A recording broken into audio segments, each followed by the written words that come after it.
What's up, guys? Welcome to another episode of Monday Night Toys. And today I thought would be a good time to talk about a certain toy line that the Monday Night Toys banner is pretty much parroting off of wrestling. And today we're specifically talking about WWE's Mattel line, or Mattel's WWE line, sorry. And I thought what better person to join me and talk about it. You might know him, toy photographer extraordinaire on Between Two Sentinels with J-Shot Wednesday nights. Fellow Filipino brethren, the one, the only, Machu Toy. Thanks for joining us, bro. What's up? What's up?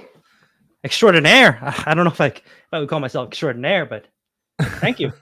Yeah, man, those edits you do are dope. Like the one you did recently with Ryu was awesome. Yeah, dude, that one with Rio, I was just like, I need to get that out of my system because I'm just going to be thinking about it all week. And then I did that edit. It took me, I think I started at like around midnight and I finished at like 6 a.m. Yeah, it was pretty awesome. And it's like, it made me want to go hunt this morning, trying to look for one, but I couldn't yet. Nothing. No luck. Nothing. I did not find that figure. It was actually Henrock who he found it. I hooked it up. Yeah. You got an extra one in PA. So I was just like, oh, dude, you're the best. That's awesome. Well, I guess before we get like, what, you don't mind me asking, what got you into like wrestling? Because I noticed like you've done awesome like toy photography shots with wrestling. You had the setup with the crowds as well. Like I saw the Daniel Bryan one was like the first one I saw from you, but you had other work that I backtracked and looked at. Like, what got you into wrestling? Believe it or not, it was WrestleMania, the arcade game. The worst wrestling game. Well, one of the worst games ever made. Yeah, dude. It was very much like Mortal Kombat because it was just like, they took their scans or like their footage on like a green screen and they just put it over, like they put it on the game and then they just overlaid like special effects. I still remember it. The one with Razor? Yes, the one with Razor. It was Shawn, Undertaker, Brett and like Brett. Yeah. In Your House had Owen. Who else? Oh, my bad. Sorry, it's live. We're doing it live. Same thing I think happened with my live stream with Rob. My friend just texted me. I think there's a little bit of lag. My bad. A little bit of lag? Yeah. On my end? All right. Yeah. I can I'll just restart the browser. I think that might work. Okay. I'll be right back. Sure. We're having a Sid Vicious moment, guys. If you don't remember where that's from. And all right, hopefully should reset. Just want to say a shout out to Darth Gutierrez is in the chat. What's up, Darth? Thanks for joining us tonight. As we work through this here again. And if it happened twice, I'm inclined to think it's probably my slow internet. I don't think it's the guest because it happened with Rob. Production quality already going downhill, Pack. Way to go, way to go. I know. You had one job. But yeah, it's happened twice. It's maybe because it's StreamYard. I don't know. Maybe I should use some other live streaming service besides this. But anyways, I don't know. We'll see. But you should be back. But I don't know if you guys have collected anything from WWE, WWF's Toyland back in the day. If you have, sound off in the chat. I know it was first with Jax, early 2000s, and then Mattel. Where are we at now? How about now? Still yeah. Good. Cool. Yeah, they were already calling me out on my production quality. Sorry. It's like it's the first episode of Impact going on right now. So I don't know if it's mine or if it's because like this happened 2 weeks or 3 weeks ago with Rob's. And are you guys using DSLR for your camera, right? Or yeah, I'm not doing like full out quality. I think I have it down to HD instead of okay. So that way it doesn't kill the bandwidth. Right.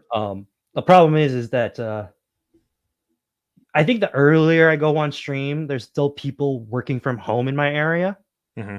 So that might be slowing it down. It could be me, man, because I'm and keeping it theme with wrestling early 2000s. I'm still using dial-up. So oh yeah, dude, there you go. Hold on, dude. Don't pick up the phone. Don't pick up the phone. Get off the phone. All right. So back to the arcade game. That was what got you into it, bro. Yeah, dude. I remember going to Blockbuster looking for games, and I just picked it up I wasn't even really into wrestling. I just knew that wrestling was on, like Saturday mornings, like after all the good cartoons.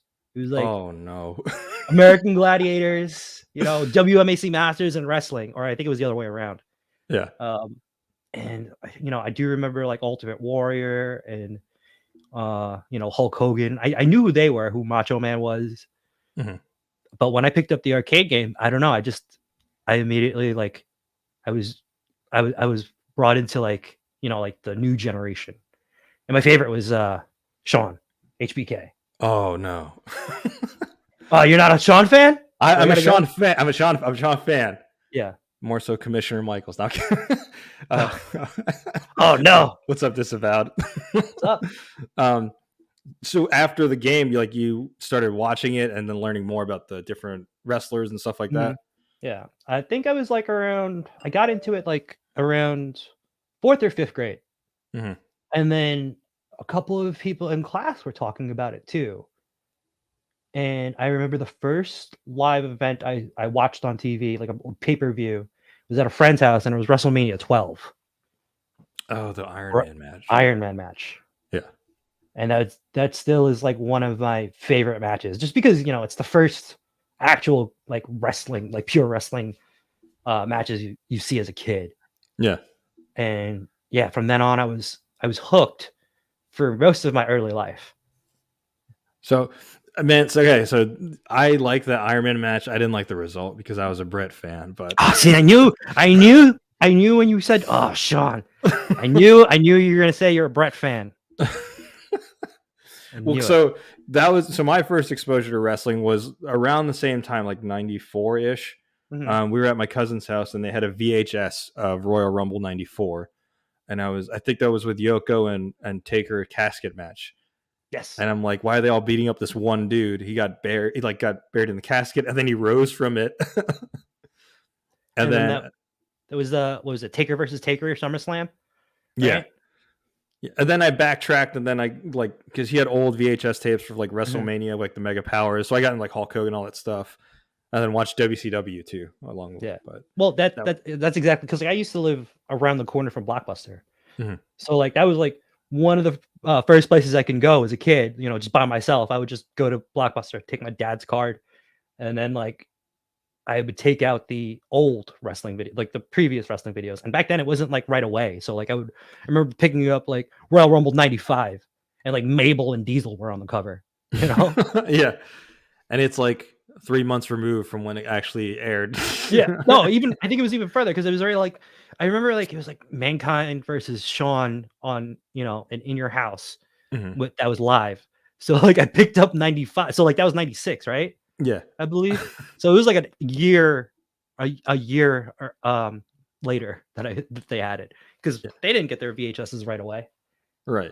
The same thing. We went to, growing up in the Filipino household, like we were a little bit more frugal, so we went to like Dollar Video or like Video Warehouse, and like a subset of it, like Blockbuster. But we rented older wrestling videos there too. But mm-hmm. So you said you guys talked about, like you heard kids talking about in class. Was it cool to talk about in class? Because when I grew up, it was like hey, it's not that cool to talk about till the Attitude Era. Actually, it started with like 4 of us, and then it grew to more. So like I want to say it was like, what was it? 96 was fourth. I think that was 4th grade. Mm-hmm. So then 5th grade, that was 97, and then more people were getting into it. So then like the Attitude Era was coming in at the time, Yeah. And I remember like 6th grade, everybody loved wrestling. Everybody's wearing the DX shirts. I almost got suspended for wearing a DX shirt. Did you say suck it? Yeah. And it's like I didn't even get like the official DX shirt. I got it from like Hot Topic, so it was even more crude, Right. There was a period where I like bought a bunch of Gildan shirts. It was like Goldberg, Austin 316, like the Don't Trust Anybody shirt. Yeah. Mm-hmm. So along with that, then did you also buy the toys? Oh yeah, dude. I got into Jax. Yes. And then I tried to get into the Hasbro because I remember growing up when like I think it was like kindergarten or 1st grade, my best friend at that time, like his dad would pick me up and we'd go, hang out at his house, but he had all the Hasbro figures and the ring and stuff like that. So I was just like trying to track that down, but those were pricey. And I was like, was a kid. I'm not gonna spend that much money on like, collector items. Right. But then when we moved into Jax, though, like they had these cool like gimmicks, like bone crunching stuff and Bone like sweat crunching. ones and The like sweat ones where yeah, like they were gigantic, right? yeah. Did you? I remember. Oh my Hmm? bad. Go ahead. I remember like the first line. It was like Shawn in his '95 attire from SummerSlam. Brett, I think Diesel. I got them And all because I Razor. was and Razor, right? And they already went to WCW by the time that. Yes, I remember that. And that was like everybody was just like they were picking their sides, man. But Yeah. most of us were like all like WWF through and through. Oh, It's you weird were? saying WWF though now. I'm Yeah. so used to saying WWE. You could tell like who hasn't watched wrestling in a long time because they'll still reference it as WWF. Mhm. But it's funny because my older brother had those Hasbro ones and he had the Galoob WCW ones. Mhm. So we like mix and match. And then like I remember right before those Jacks came out, I had bought I think I was it Galoob? It was like a big Hulk Hogan figure. I was like, well, it's not going to fit in this ring, but whatever. And then like I saw the WWF ones come out. I'm like, crap. Damn it. I remember the ring was oversized for the Jax figures. Like the top rope was at their head. Yeah. Right. And the turnbuckle was like it was just it was a hard plastic, and then you would have to use the bands to like wrap it through. Mm-hmm. Yeah, I remember having that. Even back then, we cared about scaling, man. So it's like, dude, it matters. It's all in the details, dude. Yeah. Thanks. By the way, Travis Moody says at work, we want to say hello and support. Thanks, man. Make sure to hit that like. And then he said, and guess where I'm at right now? How ironic at Mattel presenting WWE Toy Fair. Oh wow. Oh wow, that's cool. Nice. Can you drop any like new stuff? What's going on? Get him on right now. Yeah. Send him a link. Guess the dirt sheets. Oh god, the dirt sheets. I remember I would beg my parents, "Can I call the hotline?" Remember the WWF hotline? Yeah. And then like trying to stay up for ECW Saturday nights because it was like on at like 2 a.m. Right. I saw ECW once when it was still on TNN, and it was like RVD and Bam Bam Bigelow. I was like, "What is this?" I remember that. It was wild. He says, "I can't say or I'll be fired." You're fired. What's up, Jerry? So I got several WWE for $3 from Target, mostly those in regular clothes as civilian. Yeah, I saw Molly Holly and Bradshaw today, still sitting. For those are always a Target. Yeah. So fast forward because we're talking about Mattel, but I just wanted to share this real quick because I'm referencing Toy Arc from this was 2009. So basically, these were the last set of Jax figures that came out right before it transitioned to Mattel with the license. Yes. And I remember those. Yeah, so it was like they had like their basic, like the Ruthless Aggression series. And then they had their Deluxe Aggression, which had a little bit more articulation, which was cool. And I just wanted to mention this because it's like after this, it transitioned to Mattel. And here is, I think, Toy Fair 2010. That's what it was. And I was wondering, I was like, is it that much better, like that they moved from Jax to Mattel? And then I can easily see, yeah, in those cases, like with the face scans, yes, it was a lot better, especially with the articulation, the way like they were molded. It's crazy seeing this roster, dude. Like Evan Bourne, Kofi back in the day, Miz. I actually picked up like some of these too. Like I wasn't really into collecting, but I was still into wrestling. And I think I do have that Taker somewhere. I have Orton somewhere. I just picked them up just to see how they were. But like I wasn't really into toys at that time. But just like having one like here and there, just as just to see how the articulation is involved. Right. Is it better? Yeah. And back then, I guess you would say like it was compared to what Jax was offering, I guess. Yeah, I mean, like Jax's biceps, all their biceps were gigantic. Yeah. Right? So I rewatched, and I'm not gonna play it because like last time I played something from Mattel, I got flagged immediately. Oh. But I saw Triple H at Toy Fair. He was like, in past years, they would just have one dedicated body and different heads, whereas Mattel, they would make specific body sculpts for specific wrestlers. So Rey Mysterio wouldn't be the same size as like Randy Orton, Yeah. But yeah, I think for scale is always a problem with these toy lines, right? Right. I got into when I got back into collecting, I was really big into fig arts. So I actually did track down the wrestling, the WWE Oh, fig the arts. three of them. Oh, they did like a couple of them, right? Like 4 or 5. So have Austin, Rock, Kane, and Taker, and they are all the same height. Oh man! So like Austin's like eye for eye with Kane. I mean, there's maybe like a slightly like a little tiny height difference, but it's not true to scale. Yeah. That was the issue with some of the Jack stuff too. But like I said, like with wrestling stuff, it's kind of hard to scale. They've been a little bit better nowadays, I would say. Yeah. Mm-hmm. But in this first wave, it wasn't bad. You can clearly see Kali and Big Show are towering over the rest of them. Yeah. I mean, clearly they have to be the big ones, right? Right. And then for this one, I'm fast forwarding here just so we can get to some of the stuff in our collection, if that's cool with you. Mm-hmm. Yeah. But damn it, disavowed. He said McFarlane Toys took notes from their scaling. Hey man. Hey. Actually, yeah, scaling's probably my issue. Yeah. I love everything else about the line. I'm fast forwarding to 2018, and this is from the 434 group in Facebook. I guess they're huge CM Punk fans as well. But this is when they started to advance their face scanning. It's like right around the same time Hasbro did their photo reel. So you can see like the difference. Right. Yeah. You could. It's not only the face scanning, but it's the paint application and how they do it too. Right. More detail in the shadowing the eyes for broken just matte. It's just not like, like they have like one, like the eyebrow is just like one thing.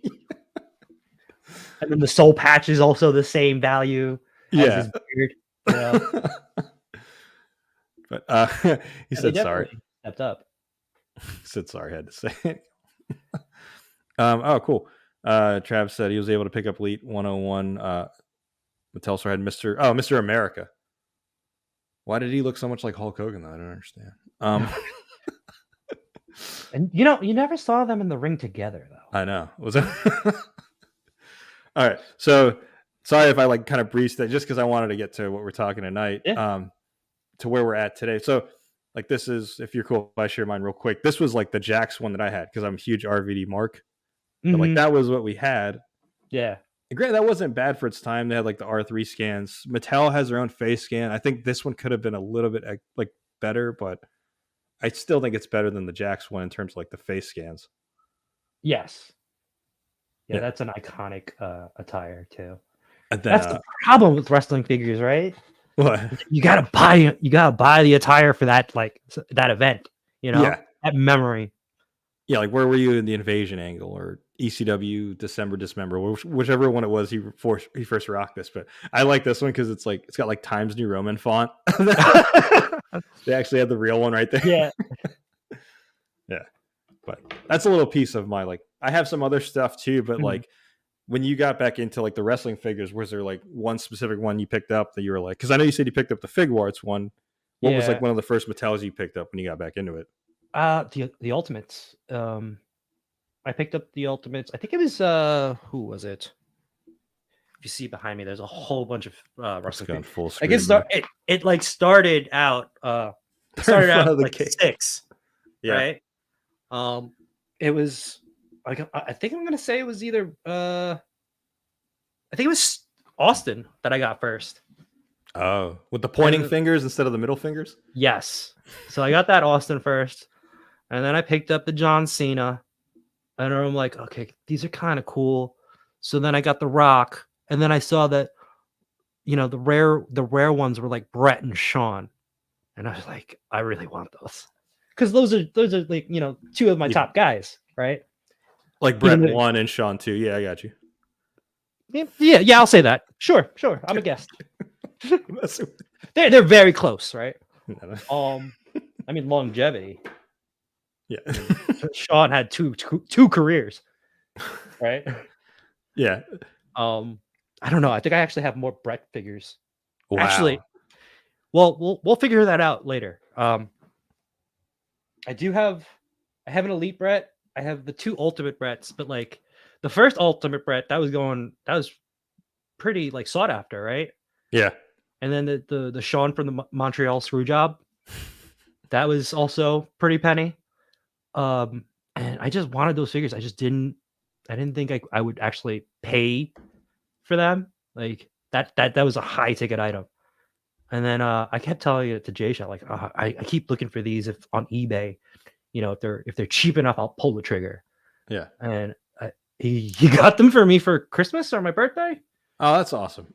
Yeah, dude, it was awesome. I was just like, yeah, dude, you can't, because like I also got him the pink skulls. So like we're just like, here's your grail, here's my grail, And this was before the Pink Skulls Chaos Club box release last year. Yes, this is So we have this thing every time we pick up a grail for each other, they get re-released. So I think he got me the Brett one first, and then he got me the Sean. Yeah, and then he got re-released later on, but the Sean one that was more expensive than Brett, right? Because that's an iconic look. Yeah, so that was an iconic look, but like he got it for me for my birthday, and then like the following week it was announced that it was going to be re-released with Brock. The following week, and I'm like, of course it would. I said, dude, don't give me that Sean. If I know you, if you get me that Sean, one, they're coming out with a new one on Amazon that looks pretty damn cool, and I can probably just get that, pre-order that one. But yeah, he got it for me, and then it got re-released. But this was like the time period before like we were used to getting re-released figures, because like because it was also like sought after too. Well, I have like the bald Rock one. I want the other Rock, the one with the slightly balding Rock, with the poof. Oh, right? Okay, yeah. Yo, Rocky Maivia, yeah. Because he has those he has the facial expressions on that one. So that's why I want it. But yeah, and then I got Hulk. I'm not even a huge Hulk Hogan fan. I have like 6 of him, maybe 7. I just get the NWO one because I wanted a complete Mean Gene. And then I'm like, why did I do that? Because I went to a show, and then there was like another Mean Gene figure that turned out to be a little cheaper than buying those 4 figures. But I did want Dusty. Yeah. So you're not a Hulk Hogan fan? You got like 6 of them. I got like 6 of them, dude. I got like 3 British Bulldogs in the back. I got 1 Lex Luger. I'm not really a huge Lex Luger fan. Did you? But I had to. Was it the Wolfpack Lex? Yeah, I wanted to have like the new generation on my shelf. That's the one because I got I did the crowdfund. Mm-hmm. You could see the entrance right there. The entrance is back there. Because that way I could limit myself. And I felt like the characters at that time were really, really colorful. Mm-hmm. They were characters. They were characters. Like they were releasing the gobbledygookers coming out. Oh, he's pre-ordered. Oh, is he really? He's already. Yeah, I pre-ordered him. Who else did I pre-order? There was another one. Was it Taker? Gray Taker? Right? Mm-hmm. Yeah, I pre-ordered him. Yeah, but like I do kind of like dabble in like a little more current. Like I got AJ and I got Roman. I remember I was really looking for that one because I picked up Brock and I'm like, these facial expressions are great. Yeah. Right. And I was like, that Roman one has a screaming head where his hair is like slicked back, like he's doing a spear. But you could also use it like he looks like he just got hurt. He's like laying on the ground. It's kind of like the Brock screaming expression for the Ultimates one. Yeah. But it's perfect. Like I think it was Realm of Toys. I saw him take a picture. I'm like, I need them both.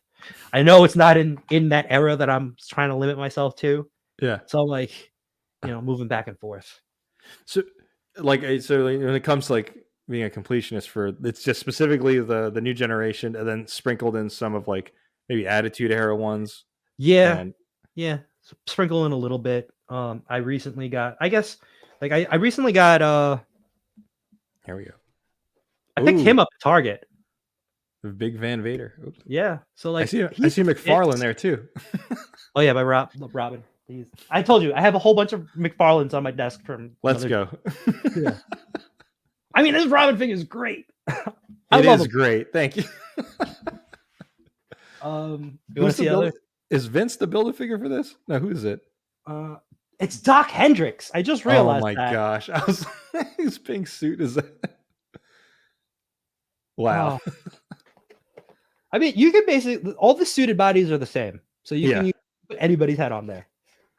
And like now, I just need. I guess who has the head? I kind of do want Doc Hendricks. He fits in the new generation era. You know what I like about their Build-A-Figure sets? It's only just 4, so it's like you don't have to buy 6 of them. You know, like McFarlane. Yeah, same thing. Yeah, exactly. McFarlane. Right? Yeah. You want to see what I picked up at? I went to a toy show, CollectorCon, on Saturday. Let me go on full screen. Let's see what we got here. So, like I said, I'm a huge Sean fan, right? Let me grab it.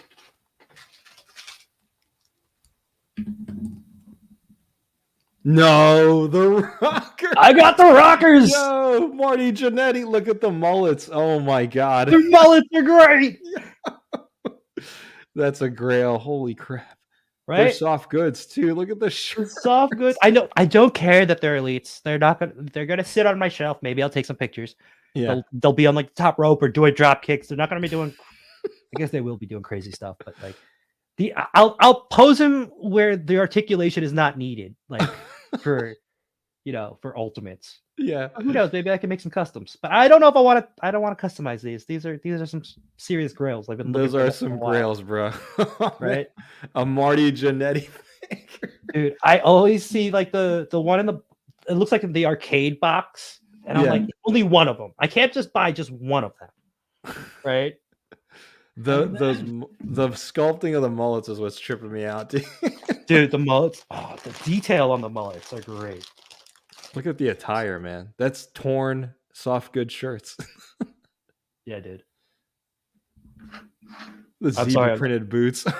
I'm not posing them great, but like, so I wanted them, right? And I tried to make a deal with the guy who was selling them because I got them too.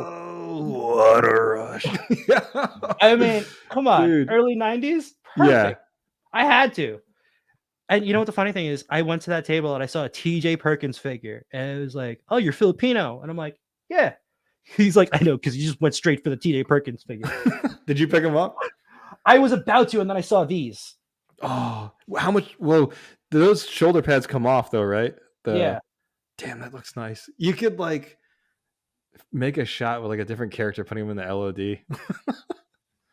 I don't think they'll ever make an Ahmed Johnson. Or no, Ahmed was part of it. It was Ahmed. And Draws, too, right? Yeah, Darren Draws was part of it. Yeah. But dude, that's so cool. Those are grails. These are the pickups that were like, I was so excited. I mean, they're elite figures. Their articulation's not there, but what?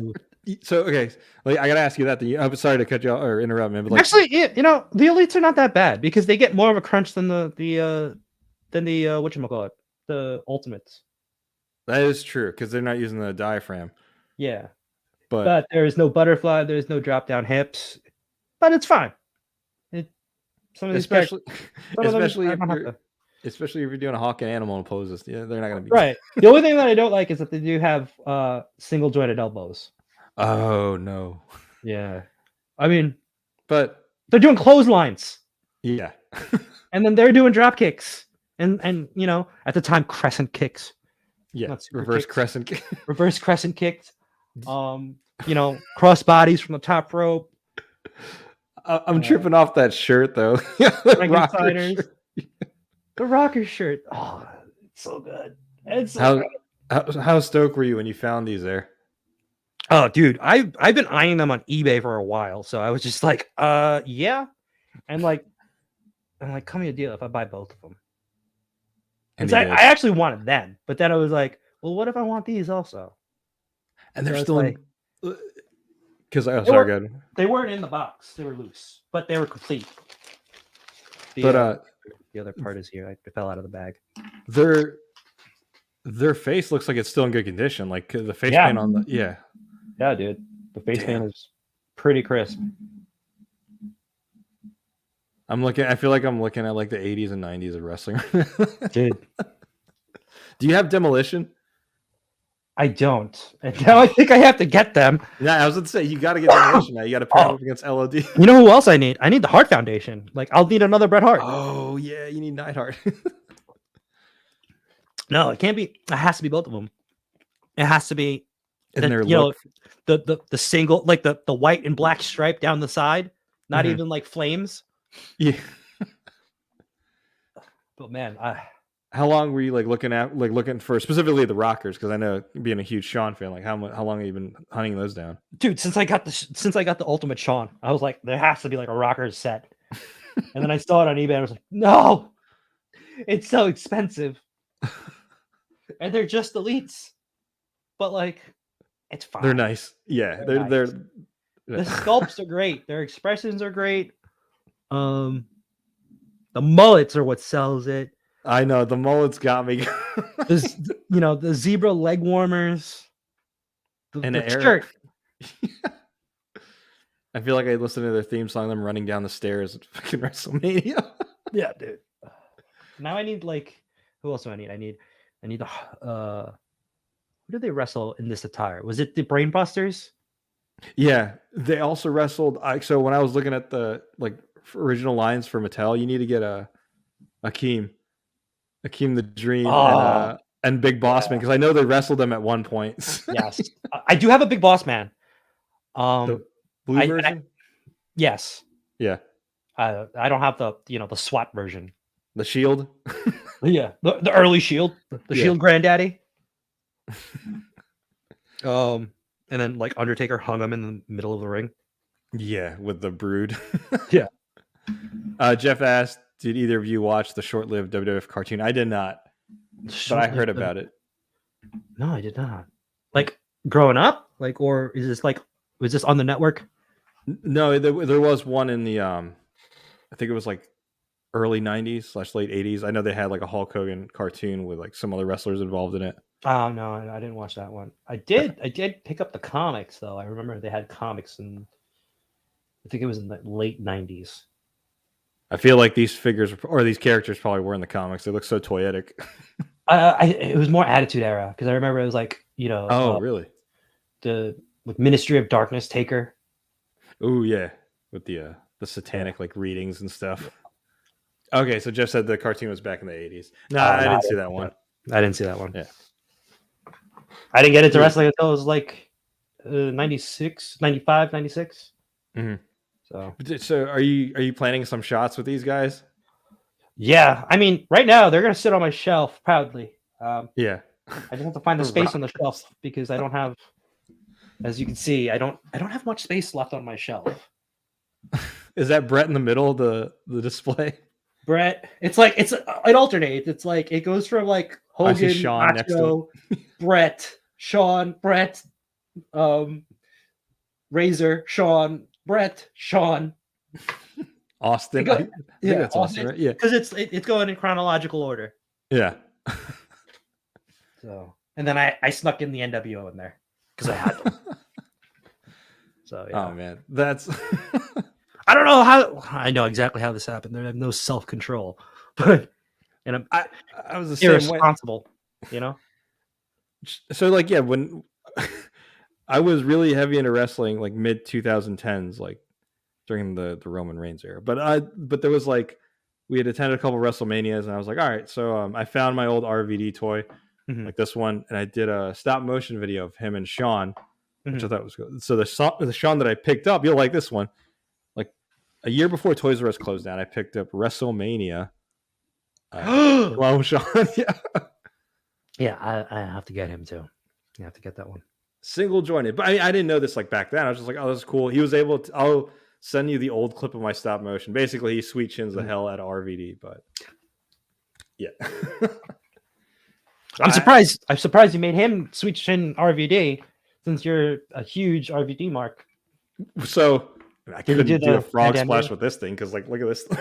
Well, what about a Van Daminator? Can you do a Van Daminator with that or no? Yeah, he just wouldn't be looking at it. Just be like this. Yeah, I mean, you know what I gotta give like Mattel though? Like, I bought some of their early basic series stuff. It still kind of scales with their elites and ultimates, sort of. Like when I was doing other stop motion, like I picked up the Macho Man and CM Punk 2-pack. And I was like, why don't these things move well? And like, oh, I bought the basic versions. Yeah. Well, the thing about them is about I do like that they have the option there, right? Yeah. Like, if you want to go basic, elite, or ultimate, it's also because not everybody does toy photography, right? There's a bigger, it's a niche. and like I think the bigger umbrella is the collecting and having it on your shelf, and like you'll get a lot more out of that with using basics and elites. Exactly. I don't know if you know who she is, but I know some, like, I not know person, but I met her before and I follow her account. Do you know who Chick Foley is? Her collection's insane. She collects like all of this, like the arrows, and I was like, that's wild. Like I could never do that, man. Like, and also like basic elites and ultimates. Yeah, but like you said, like to display and stuff though. It also depends on which guy I think I have more Bretts than Sean's actually. Well, now I have the so rockers. Much for being a so I have the rockers now though. But if I'm gonna get the Heart Foundation, you have to, because now you have the rockers, Legion of Doom. You gotta get Demolition next, and then you have to have them fight. Who else is from that era? There's a couple of them. The British Bulldog, yeah. I have Davy Boy. I need a Dynamite Kid. Dynamite Kid. Yeah. Jerry Zabron says, so Sentinels wrestling too. That's my X-Men shelf underneath. He's got actually the wrestling the wrestling shelf used to be where the X-Men shelf is. Like I have the X-Men and then the Avengers. Yeah, I have the Avengers here, and then I have the X-Men on the side. But this is a smaller shelf. The wrestling figures used to be here, but I got so many that I have them up here now.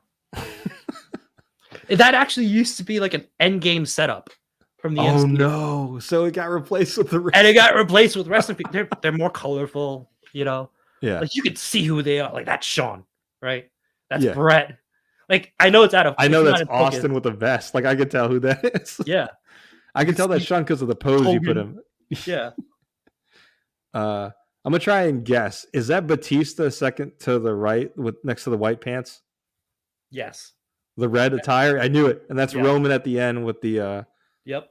And then is that AJ or that's Seth to the left of Roman? No, that's AJ. Seth didn't come out yet. Oh, okay.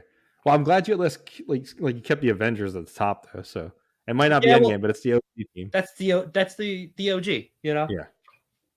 So they saved New York. We got to give them props. They saved New York. I remember seeing that when I was like, I had work the next day, and I called out the next day because I saw the midnight showing. And I'm like, yeah, I think I'm gonna call out. I don't think there's because I worked in Midtown. I'm like, I think it's destroyed. I can't go to work. Yeah, I did the midnight showing too. We did me and my friends did I didn't know it was a thing. It was until back then. It was like the whole day marathon. So we watched all of Phase 1. And then Avengers at night, and then now they do like for Endgame, they did all of them in like 3 or 4 days. That was insane. Dude, I recently rewatched. I know we're not supposed to. We're supposed to talk about wrestling, but I recently watched. He's going off script. I recently watched the first Avengers movie. Yeah, and I think it's still good. It's still one of my favorites. Right? There's a pace to it. That's very different because at the time that was when Disney bought Marvel, right? Yeah, because it was still like Disney Paramount. Disney had no like real say in the first Avengers movie. Yeah, I don't think people. It's because with everything coming out like Infinity War and Endgame, I think it's overlooked. It definitely still holds up, man. Like that was the first time they had ever done multiple movies leading into one with all those characters, and it's a lot easier to keep track of. Yeah, you don't have to watch 22 movies. I mean, I loved Infinity War and Endgame. Definitely loved Endgame. Like I said, like the shelf was all Endgame before. I even had a Hot Toys. Which Infinity War and Endgame? Which one did you like better? So, are you talking about like movie wise or like because if I have to sit down and watch an entire movie, I'll watch Infinity War. The story is better. There we go. Right? Yeah. Endgame is like it's great when you first see it in the theater. It's awesome. I think I saw it like 2 or 3 times in the theater. But like once the crowd starts to die down, you don't have to, there's no real feeling that it's almost like you're watching wrestling. Yeah, when the crowd is like that.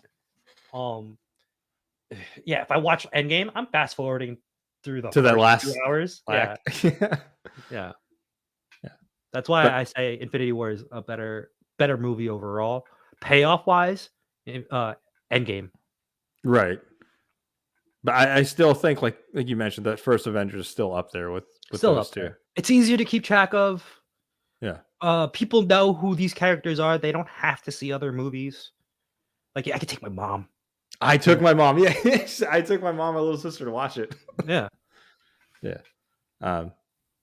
Sorry, Jerry said I did that. I called in when Big Lots got the clearance on Matty He-Man classic figures. I drove. So I was like, I don't know if he was referring to what we were talking about or something else in the chat. But sorry to go off topic with the Marvel. But Jeff earlier said, no, you're good. Said, so with the whole wrestling fandom, did you support movies, TV shows with the wrestlers? Like Thunder of Paradise? Hell yeah, I watched that on Saturdays. And a short-lived movie. Suburban Commando, you didn't see that? I told you I wasn't a huge Hogan fan. I don't know. You guys just prefer the sports. Hey, it's sports. I didn't even watch the Baywatch episode with Sean in it. I'm not like, if Sean's in it, I'm not gonna buy the Playgirl magazine because Sean's in it. Oh no, yeah, never mind. Well, I did watch, like, my dad was like, not that there's anything wrong with that, by the way. Yeah, there's 2023. Right. I don't need to have that. I have Sean right here. But I was trying to recreate that shot in toy photography. My dad was even like, hey, I think Goldberg's on Nash Bridges tonight. And I go watch it. I was like, that's Steve Austin. I did do that. I would watch, like, I was into Star Trek a little bit, and then I watched when Rock was on there because UPN promoted the hell out of it. Yeah. Yeah, with SmackDown. I do understand the cross promotion. Like, they got to do it, right? It brings more people in. Yeah.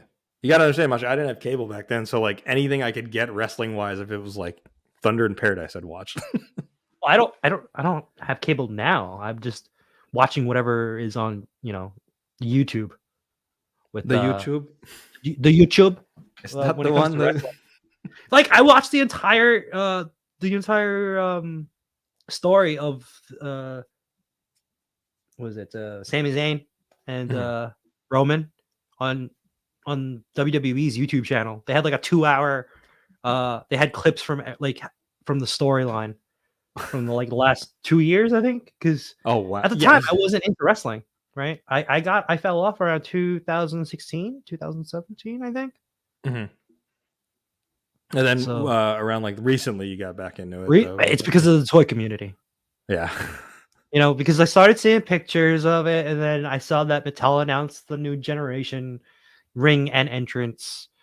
I also I did back the Nitro set, but I don't think that's gonna fully fund. I don't know. That's looking too good. You're blowing my spot, man. That was the main event.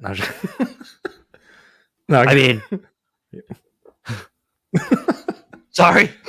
He wanted a business for himself. It was me, Austin. So, I like how you keep it to the new generation, though. I mean, like, with sprinkle stuff. Mine was Sean. This was the last one I picked up. I had picked up bread at Big Lots, but I think it was part of. I got to double check. It was Heart Foundation bread, but I dropped off with wrestling too, like around the same time. Same thing. Toy community got me back in. I was like, oh, cool. There's the RVD was the one I picked up last year, and then I backtracked and I picked up. This bandana fell off. I picked up the Ultimates Hogan brother. And then, I do have I have one Ultimate Hogan. No, maybe I might have two. I don't know. I also have him in. He's over there too, where he's wearing the tights, the yellow and red tights, and he has the boas. Yeah, I don't know why I have so many. You know what it is? He has that look that he could sit on the shelf, and you just know, and people know who he is. Right? Like people who aren't wrestling fans. Yeah, it's like, oh, is that Hulk Hogan? So, like, I was impressed by the paintwork with some of these figures, like the boot. And then I was like, okay, I have Hogan. Well, now I have to get Austin because he's up there. So I was like, I picked up the Elites Austin. This was part of I think the Vince Build-A-Figure. And then I was like, all right, now that I have Austin, let me at least just get a Rock figure. So I picked up the Rock, also Elites. That looks good too. Yeah. I like the gold one specifically because I think that's what he wore at WrestleMania 17. And then I thought I was done there. And I was like, all right, let me just get, I don't really like him, but let me get at least one John Cena. And as soon as I bought this, I found this at Ollie's near my mom's. I was like, damn it, I should have waited. I met him. Did you really? Yeah, I was working in the city at the time, and it was the first time he went against The Rock at WrestleMania. Or was it the second time? No, it was the first time. And they were promoting in New York City. And I was working in Midtown. I worked for a publication, and somebody had said, "Hey, I know you're a wrestling fan, but apparently they're doing a podcast with John Cena on the 30th floor." And I'm like, "What? Really? How did anybody see him?" Yeah. Right. So she was like, "Oh, you want to go meet him and talk to him?" I'm like, "Hell yeah, I do." So, we went there. We waited for him to finish the podcast. I met him, shook hands. We talked for a little bit, took a picture, and then he was like, and then I was like, "Good luck at Mania. I'll be rooting for you." He's like, "No, you're not. You're going to be rooting for The Rock." I'm like, "Well, now I'm going to be rooting for you." Oh, wow. He called me out. Yeah, you knew immediately. Was he nice? He was, dude, so nice. And you know what I found out? He had gotten into a car accident earlier the day before, like at night. I think it was like the Raw before he got into a car accident, and he still had to do the interview. I was like, dude, and he took a picture with me. He didn't have to. It's class act. Is that photo on the internet somewhere? Yeah, it's on my Facebook. I'll send it to you later. I don't have access to it on my phone. It's just you with an empty person like this. You know, I actually had it on my personal Instagram account, and I actually cropped him out. Oh, for real? I actually cropped him out. He's like, like you could see the side of his face, and people are like, "Why did you crop him out?" I'm like, "Who did I crop out?" Yeah, it's just me standing in the hallway, and you just see like the side of his face. But I'll send it to you later. I actually have short hair at the time too. No snap, clean shaven. Like, I mean, you can't really see it, but here's my John Cena figure right here. Is that like that had to have been, so you said that was in New York. I think that was WrestleMania 29. That was the second time because I was there. No, 28. It was WrestleMania 28 because he was like, because I told him, I'm like, yeah, I'm going down to Miami. I'm gonna fly down there with my friends. And then all right, so at the time I had gone to WrestleMania 27, 28, and 29. Those were the 3 manias that I've been to. So 27 was in Atlanta, 28 was in Miami, and then 29 was New York, New Jersey. Really more New Jersey. They kept labeling it as New York. I was like, we're going to Jersey. They even stuck in the New York NYNJ. Yeah. I'm like, this is really a Jersey. But all the promotions were like, all the promoting was done in the city. So it was in Manhattan. Where were you sitting in 29? Like, do you remember what were you in? I was on the floor. Damn. I was up in the rafters. So my friend, he was working in production at the time. He had actually went to wrestling school when he's like 8 years older than me. So like when we were in high school, he came back and he was just, finishing up. He had done a tryout for wrestling school and he was teaching us moves because like we used to wrestle in the backyard, like all of us have. Yeah. Backyards, gymnasiums, pools, doing suplex into the pools, choke slams. But my closest friend at the time, there was like a municipal parking lot that nobody really parked in. So he lived like right next to it. So he had like gym mats in the basement because they love to do like, martial arts and Brazilian jiu-jitsu. But we would take those mats out and then put them over the concrete no. And like we would practice taking bumps, and like this is like I saw it on a video. This is how you have to do it. You have to land on your back. It's flat out, as much surface area as you can, so it doesn't, and tuck your chin. Always tuck your chin. You said this? Dude, well, no. This is how we would talk about it. Like we would, because I remember it was like a video of like wrestling moves exposed. Do you remember that show? Yeah. Like it was like the guy in a mask. I think it was the Patriot who was. I thought you were gonna say you saw this from Tough Enough. Well, that Al too. Snow would be like Al Snow, yeah. Jump, take the bump like this. Tracks west. And then like Triple H was like, by the way, you're not showing. Yeah. But yeah, we would take bumps on like a 1-inch mat over concrete. You're wild, man. Taking choke slams, suplexes, and I'm like, And the funny part is like all the younger kids in the neighborhood will come outside and watch us and cheer us on. Yeah, that was stupid though. Never do that. Don't try this at home. Don't try this at home. And we tried it at home. We tried it at home. Do you have any? I know it's like a year away. Do you have any plans on going to Philly?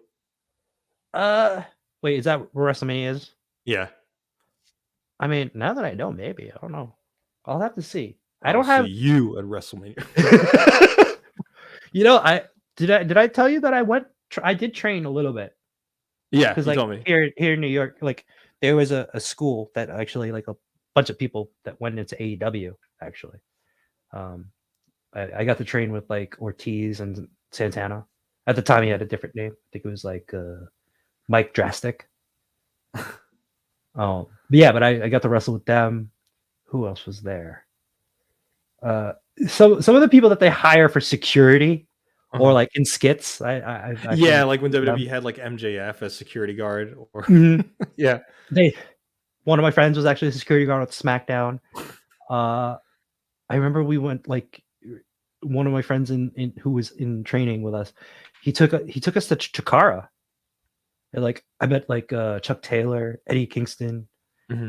But yeah, like I'm like about the size of Ray, so like it's expected of me to do like high flying moves or just sell a whole bunch of moves. So yeah, I'm like, I'm not gonna get that far. And then like I would, I don't want to like. It's also it's a lot of time spent on the road, so I give them props. Like you're not gonna be seeing your family a lot. But, like that's kind of like one of the reasons why I kind of fell out of it. And once I like got out of it, I kind of took a break from wrestling. That's why like around 2016, 2017, I fell off. Oh, I met Seth Rollins too. Was he cool? Around that time. Yeah. He's a little awkward, but he was cool. I actually met him at a CrossFit competition. Really? We were both warming up in the same area. And I'm like, I had the barbell and I'm like facing Seth Rollins and he has the barbell. We're just like looking at each other. And I'm like, God damn, this is awkward. And I want to say hi. Like, I'm a big fan, but he was a heel. So he couldn't be like he couldn't be really nice. He kind of had to like brush it off. Yeah. But he was nice. Yeah. That's cool. Damn, that's pretty cool. Yeah. So I transitioned from that to like doing CrossFit stuff. And then that's how I got into video and using my camera. Cause the owner of the gym had given me a job of doing graphic design for t-shirts, but then I also started picking up the camera and taking video. Was that your first time like doing videography? Yeah, actually. Oh wow. I mean, nice. I started out with my phone, then I worked with my way like, hey, like my boss was just like, you're doing pretty good. Is there any equipment you're looking to get? Maybe we can up the production value. So I'm like, yeah, there's this camera that I'm looking at. It wasn't an expensive camera. It was, under $1,000. But it was just like a starter. It was a starter camera. And then I got a gimbal. And then, from there, it was just me playing around with videography. And then I got into toy photography because I wanted to practice lighting subjects in videos and also practicing photos. So I would take figures, and that's how I got into different angles of lighting. Because I was like, oh, I have this idea of setting up the gym with these lights, have it all dramatic and cinematic and cool. But like, it just turned into like me falling down a pit of toys. But that's such a cool, like, natural progression of like you getting into the hobby and so that's pretty cool. So it was from wrestling, wrestling and video games, to CrossFit, to toys. Well, CrossFit and video camera equipment, to toys and camera equipment, and then this I'm back to wrestling because of the toy community. And here we are talking. And here we are. Did you guys watch wrestling too? I was.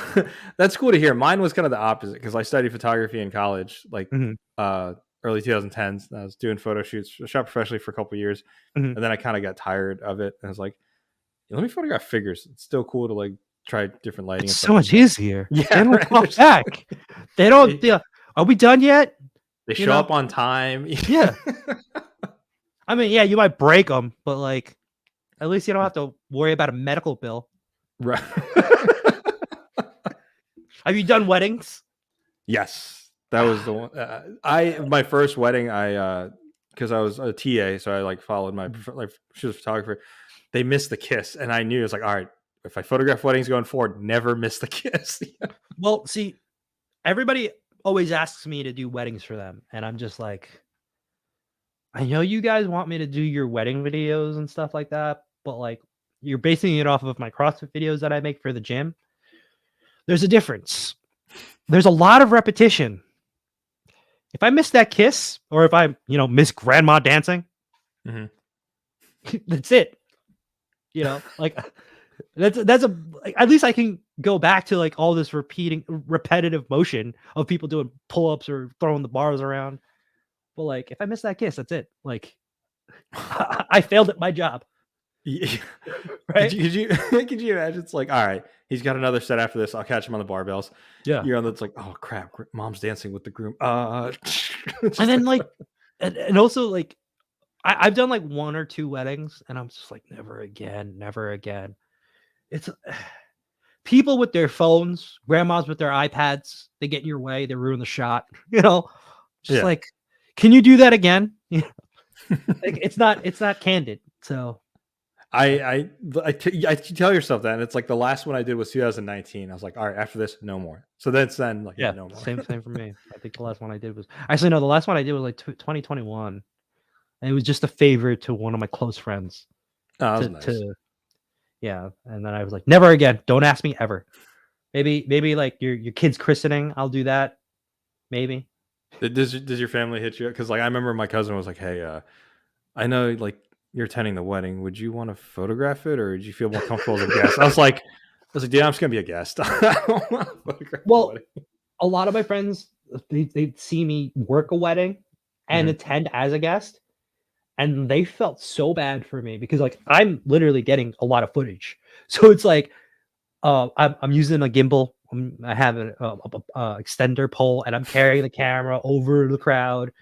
And then they're like, aren't you going to eat? Your food's getting cold. I was exactly going to say that. Macho, your food's getting cold. Yeah. And then like, how come you're not dancing? Well, because I gotta take video. Did you say hi to your Lola? Like, yeah, I'm trying to record. This. Or like people try to talk to you while you're trying to record, and then you pick up their audio. No. Yeah. Photos are better for weddings. They're a little easier. Yeah. They're a lot easier, actually. Yeah. I photographed a wedding of a photographer, and that was the worst one because they're like, could you do that again? Because I noticed you. I was like, oh, damn. Oh, they're judging you. Yeah. And I was they're judging you from the side. Yeah. Yeah. Oh, shout out to Cat. Says, damn, I'm late. What's up? Well, we're in the later half of the show, dude. Jerry said, did you pre-order the Mattel wrestling stage? Which one? You talking about the Mattel Creations? Oh. Jeff had a question earlier. I didn't miss it, Jeff. He said, how do you feel about the folks that funded a ring a bit ago who wanted Macho Man, got hosed, got the ring, but no Macho Man? Was that a thing? I don't know. I missed that Macho Man. Oh, the early bird thing? The early bird thing. Yeah. Huh. I mean, I've seen it at toy shows. People are selling it, but like, I mean, I got a Macho Man already. I've had 4 Macho Mans. Yeah. I mean, he is one of my top, also like in top 5s. Over Hogan? Oh yeah, over Hogan. Hogan's not even in my top 5. Whoa. Okay. All right, we got to talk about this here in a second because I showed you all the wrestlers I picked for a reason. They were my Mount Rushmore. I didn't back to wrestling. Sorry guys, went off script. I picked up Trips because he was like $6. He had the DX attire. Oh yeah, and then I picked because I had RVD. It's in my ring. I had to pick up Jeff, which had cool face paint on it. Oh yeah, that's pretty cool. Yeah. And then I was going to mention this too, like earlier, because we're talking about how it transitioned from Jax to Mattel. One thing Jax did, or Mattel did better, was the toy belts, because Jax had those foam ones, and I had those foam ones as a kid. But I bought this around 2016, and I rocked it to Mania. I was like, "Oh, cool! It's the it actually looks really good for a toy belt." Yeah, holy crap! You could end up using this as an EC or a hardcore title, just like smashing it. It's like, oh, it's a hardcore belt. See, that's my WWF champion. That's like the championship in my head. Yeah, the Winged Eagle, and I just sad it doesn't say Federation though. Right. I mean, they can't, right? because of the whole legal thing. Yeah, the World Wildlife Fund. Thanks a lot. No, Yeah. Thanks a lot, pandas. Yeah. Oh, I mean, if you want it, dude, Philly next year. Let's go, bro. Well, I have a replica belt. The one now they use, right? No, it was the one that I think Rock debuted after the spinner belt. Oh, okay. Where it's the it's etched still logo like the etched logo. Yeah. Yeah. I got that at WrestleMania 29 because I didn't have to pay for airfare or hotel. I was like, I'm buying a belt. Yeah. You know? That's not the belt I wanted. That's the belt I settled for. What was the one you wanted? This? The old school Intercontinental belt. Oh, the like rectangular thing that that was a beautiful belt. That's my favorite looking belt. That also sold out first. And I remember Cody Rhodes was bringing it back at that time. Yeah, he brought it with the white strap. With the white strap, and I was like, I want that. That's beautiful. I need that. How do you feel about the new design? Is it more like circular? Yeah. It's like, yeah. I remember that belt being bigger than the Winged Eagle. I was like, shouldn't that be the more prestigious belt? I mean, like the people that held that old Intercontinental belt, that's a Razor Ramon. Really good list. Yeah. Macho Man, Brett, Shawn, Razor. You never saw me hold it, brother. Even Diesel. When Warrior won both belts, I was like, okay, that's the real like ultimate like champion right there, like the undisputed. Oh no, look at Cap lives. He's hating said the belt there. Yeah, well, I mean, like it is. It's like sitting underneath a pile of crap right now in the other room. So. Cap's not gonna like this. You know what was trash? Cap was a spinner belt. It overstayed its welcome, man. For what, like 10 years? Yeah, it really did. I like the OG undisputed belt. That was my favorite belt they ever made. The one Trips debuted. Like he had it after he beat Chris Jericho at Mania. The Brock Lesnar belt? Yeah. That was my favorite design. I also like the big gold belt. Oh, the WCW one? Yeah. Yeah. That's also one of the iconic ones. Earlier you said Hogan's not in your top 5. Yeah. So we got to talk here, man. So I got these guys. So objectively, you wouldn't put him in your Mount Rushmore. I respect him. I respect him for everything he's done. I don't know off the thing. Yeah, but he's in terms of wrestling. In terms of wrestling, he's not even on there. Wow. Dude. You know why? I'm a huge Shawn fan, right? Yeah. Obviously, number one. I do like Ric Flair. I do like Brett. Fair. I do like Macho Man.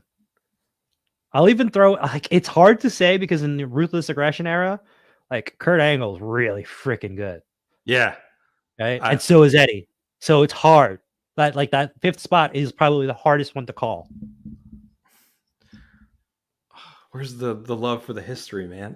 What do you mean? There's a lot of history in my top, at least my 4. Oh, because Hogan. Okay, he's honorable mention. Wow, honorable mention. Yeah. He body slammed Andre. All right. Okay. Had one of the longest reigns during that era. Yeah. He headlined at like 8 WrestleManias. He beat Sergeant Slaughter for us. Yeah, he did. At the time when he was getting death threats. Yeah. Right? When he aligned himself with the Sheik and all them. Yeah. Well, I would say for Hogan, just because the attraction, he was one of the best attractions. Because my I guess it doesn't matter now, but this was back during the early 2000s. My uncle had free cable, right? So one of the first things I saw was Mania. Yeah, he wasn't right. Thunderlips. He fought The Rock, and I remember watching that match live at Mania when it, on TV in Mania 18, and I was like, I don't think we've ever had something like that in a match. Obviously technical wise, it was. I forgot who said it. Somebody said it on a podcast. If you watch that match without the sound, it's awful. Yeah, right. It is your friend John Cena. But you need the crowd, right? Just like watching like I said before, watching Endgame without the crowd, it's kind of It's You know, like that time. You know, the pop you got when Cap caught Mjolnir. Yeah. I will never hear that again in a movie theater, ever. That was Right. amazing, right? It's like I knew it. What else was a good pop? When Dolph Ziggler cashed in his money at the bank against Del Rio. That pop was one amazing. of the biggest ones. Yeah. Right? What happened to him though? Yeah. Well, Del Rio got it back like a month later. Yeah. And I was a huge Dolph Ziggler fan. I loved the way he sold. It made everybody look so freaking good. When he took the brogue kick. The brogue kick. Oh my god. See, that's another thing is like when I was getting into like wrestling training, I was trying to be like Dolph, which meant I was going to lose a lot of matches once I finally started wrestling, because they would remember you're selling. I guess. Yeah, I sold a powerbomb one time a little too much, where my knee, like when you fold into a taco, yeah, my knee actually went into my forehead. Oh, and I knocked myself out. Was that you don't mind me like asking more about did you take did they take the cover after that, or were you supposed to continue the match? I was actually supposed to be knocked out. Somebody was supposed to run in. Like this was like for like a children's birthday show, right? Because I was still a trainee. I was supposed to get powerbombed, knocked out. Another person was supposed to run in, do a big boot, and then pull my lifeless body over for the count. I was legit lifeless at the time because I was knocked out. Because you were knocked, yeah. Right. And they're like, you don't have to sell this much. Yeah, they're probably like, dude, look how much he's selling. Dude, get up. Get up. Okay, so Cap says, I can't even respect what he's done for wrestling. Most of what Hogan accomplishments is from backstabbing and politicking. Okay, that aside. See, that's one of the reasons why I don't have him in my, even top 10. But like if we're just talking straight wrestling, like I don't know, because he said out of the 8, he was a necessity. I will say though, he was a necessity, right? Yeah, and because like it never really reached that height at the time in the 80s, and those people who in the lower card weren't going to make any money unless he was even on the card, right? He could have a 5-minute squash match, right? But y'all made bank. The people underneath, they're going to be making money, yeah, because of him.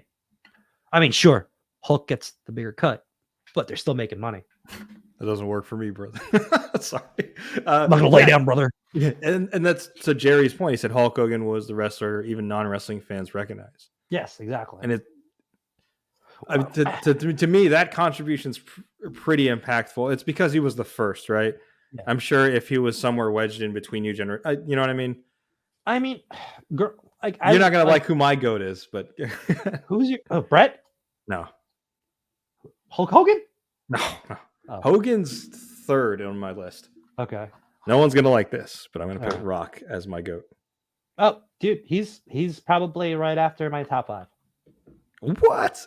Yeah, he's a runner up for, well, because now are we talking favorites or actual like your 5 of like you think that they actually had like in terms of like career and all that stuff? They're definitely. I mean, so a lot of those people on the top 5, they had a longer career than on the top than The Rock. Because The Rock was only really he was there from like 96, exploded in the 2000s, and then he went to the movies in like 2002.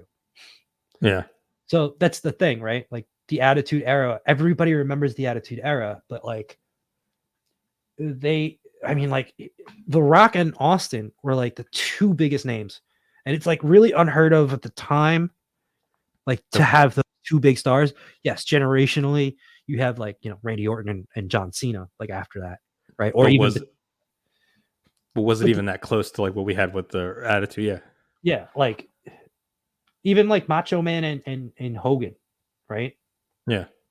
Brett. In hindsight, I'm glad Savage does get more respect nowadays than he did. Oh yeah, during his time, because during his time he was always the number 2 guy behind Hogan. But yeah, that's why. Like that's another reason why I don't.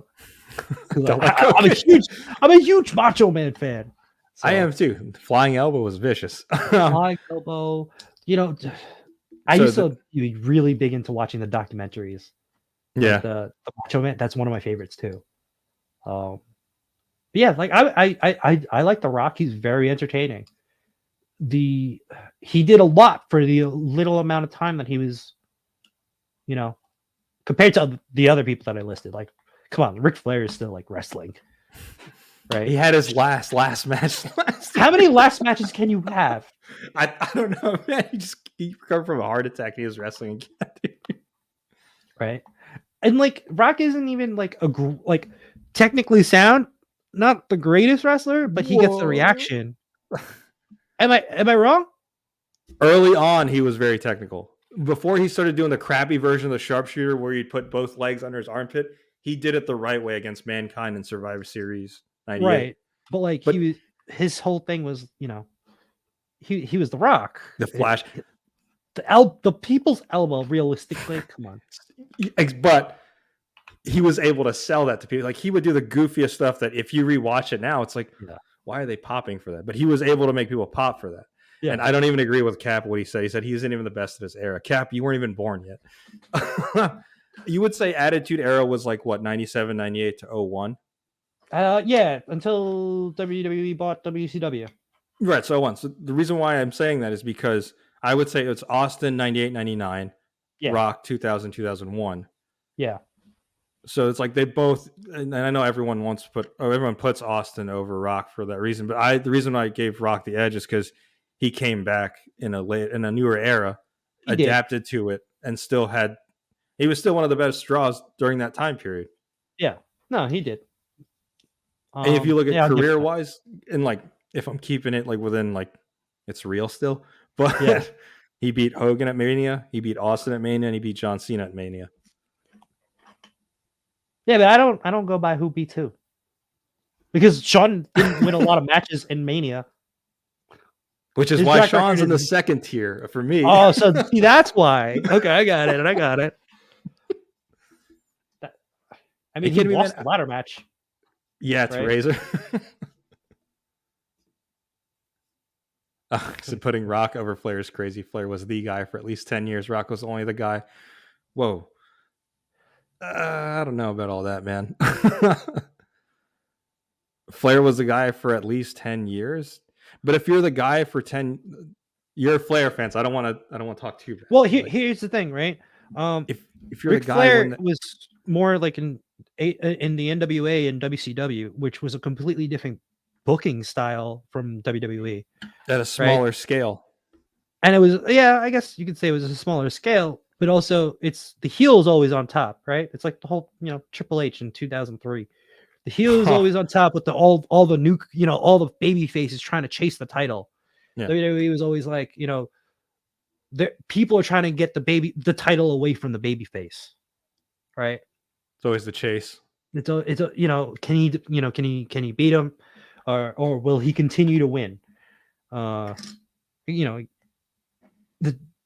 booking changed a little more, I think, towards the Attitude Era, because like the storylines were, constantly part of that. Like Austin constantly getting screwed. Right. The chase is always the money. Right, it really is. Because I gotta ask you, do you put Austin over Rock?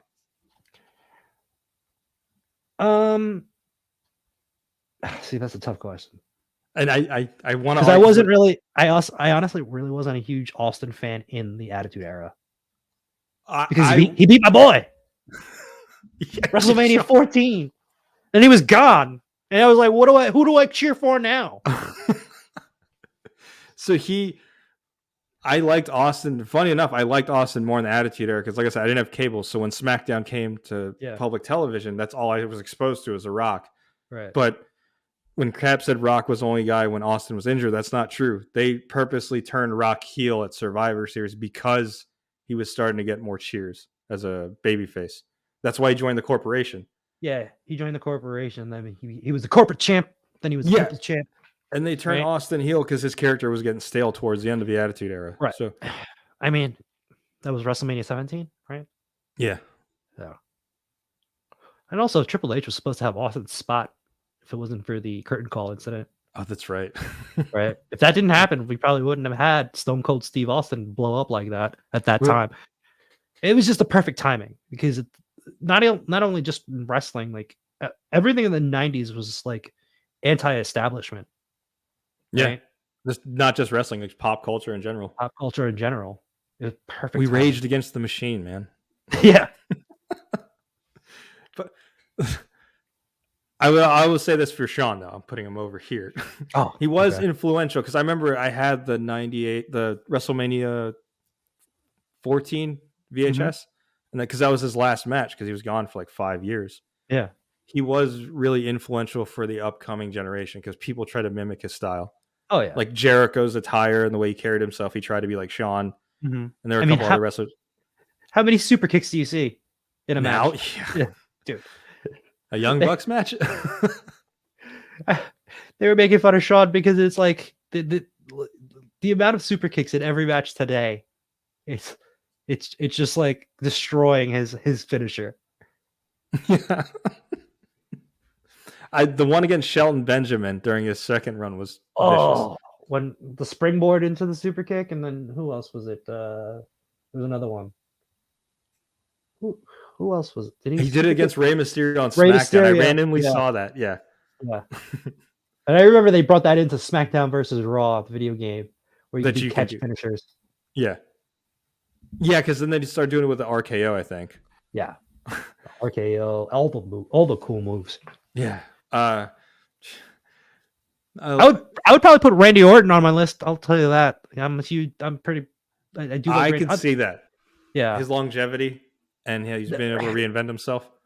Well, I haven't watched anything of him recently, like with RK Bro or Matt Riddle. But like around 2010, he was white hot. Yeah. Right? Dude. He was getting cheered because even as a heel. He was such a good heel that he was getting cheered. His Evan Bourne RKO sold it like that was like over. Yeah. Yeah. Dude, that was amazing. The Seth Rollins RKO and Mania. Yeah, that was insane too. I know. How many Randy Orton figures do you have? I actually only have 2. Well, 3. I have one one of the first Mattel figures of Randy Orton in my parents' house, but I have 2004 Randy Orton with the title when he won it off of the person we can't say anymore. Yeah. And then I think I recently just picked up another Randy Orton. Was it the modern day version? Modern day. He had a hoodie. Yeah. Yeah. I got to get a Legend Killer one. I think that's the 04 one. Yeah. Yeah. Yeah. Legend Killer one. Yeah. Josh said the Cucamonga. He was referring to the Young Bucks with super kicks. Sorry, I don't mean to go back and forth. Know your history, man. Remember we talked about the chase? WrestleMania 15, Austin's payoff was beating the Corporation and The Rock. So that was the first one. The second one was 17. Rock was going to go make movies with the Scorpion King and all that stuff. Well, not only that, it was also merchandise because Austin sold way more shirts than anybody else at the time. Mm-hmm. Right? Even more than The Rock. So the merchandise was a huge thing for Austin. Yeah, I mean, I still have an Austin 316 shirt. Yeah, I mean, like that's like the original shirt, but like every month he had a new shirt and everybody was buying it. Yeah, there was one where it was like the 316 was drenched in blood, and I think they even made a Jax toy of it. Mm-hmm. Yeah. One's great. He's got the greatest finisher ever. So versatile. Cool. So I know we talked some wrestling and some toys. Now we mentioned that other company. Do you have any? I know because I've seen your toy photography shots. You have some from Jazzwares, right? Oh, I actually prefer that. Better articulation. Yeah. I do have Cody back there. I'm afraid to grab him, and then everything's gonna fall over like a domino effect. Though, I have the Supreme Cody. Oh, yeah. This is one you told me to get, the one with the box. You got to get that one because the amount of pop and swap features on the Supremes. Yeah. They have the butterfly joints that everybody loves from the Ultimates. They have the toe hinge, drop down hips. Yeah, that's right. This one does not though. So I have a few. I sent you pictures, but the one I opened so far was Punk's. CM Punk. Hold on. Yeah, let me see if I can get Cody without knocking everything over. I have him in his entrance attire.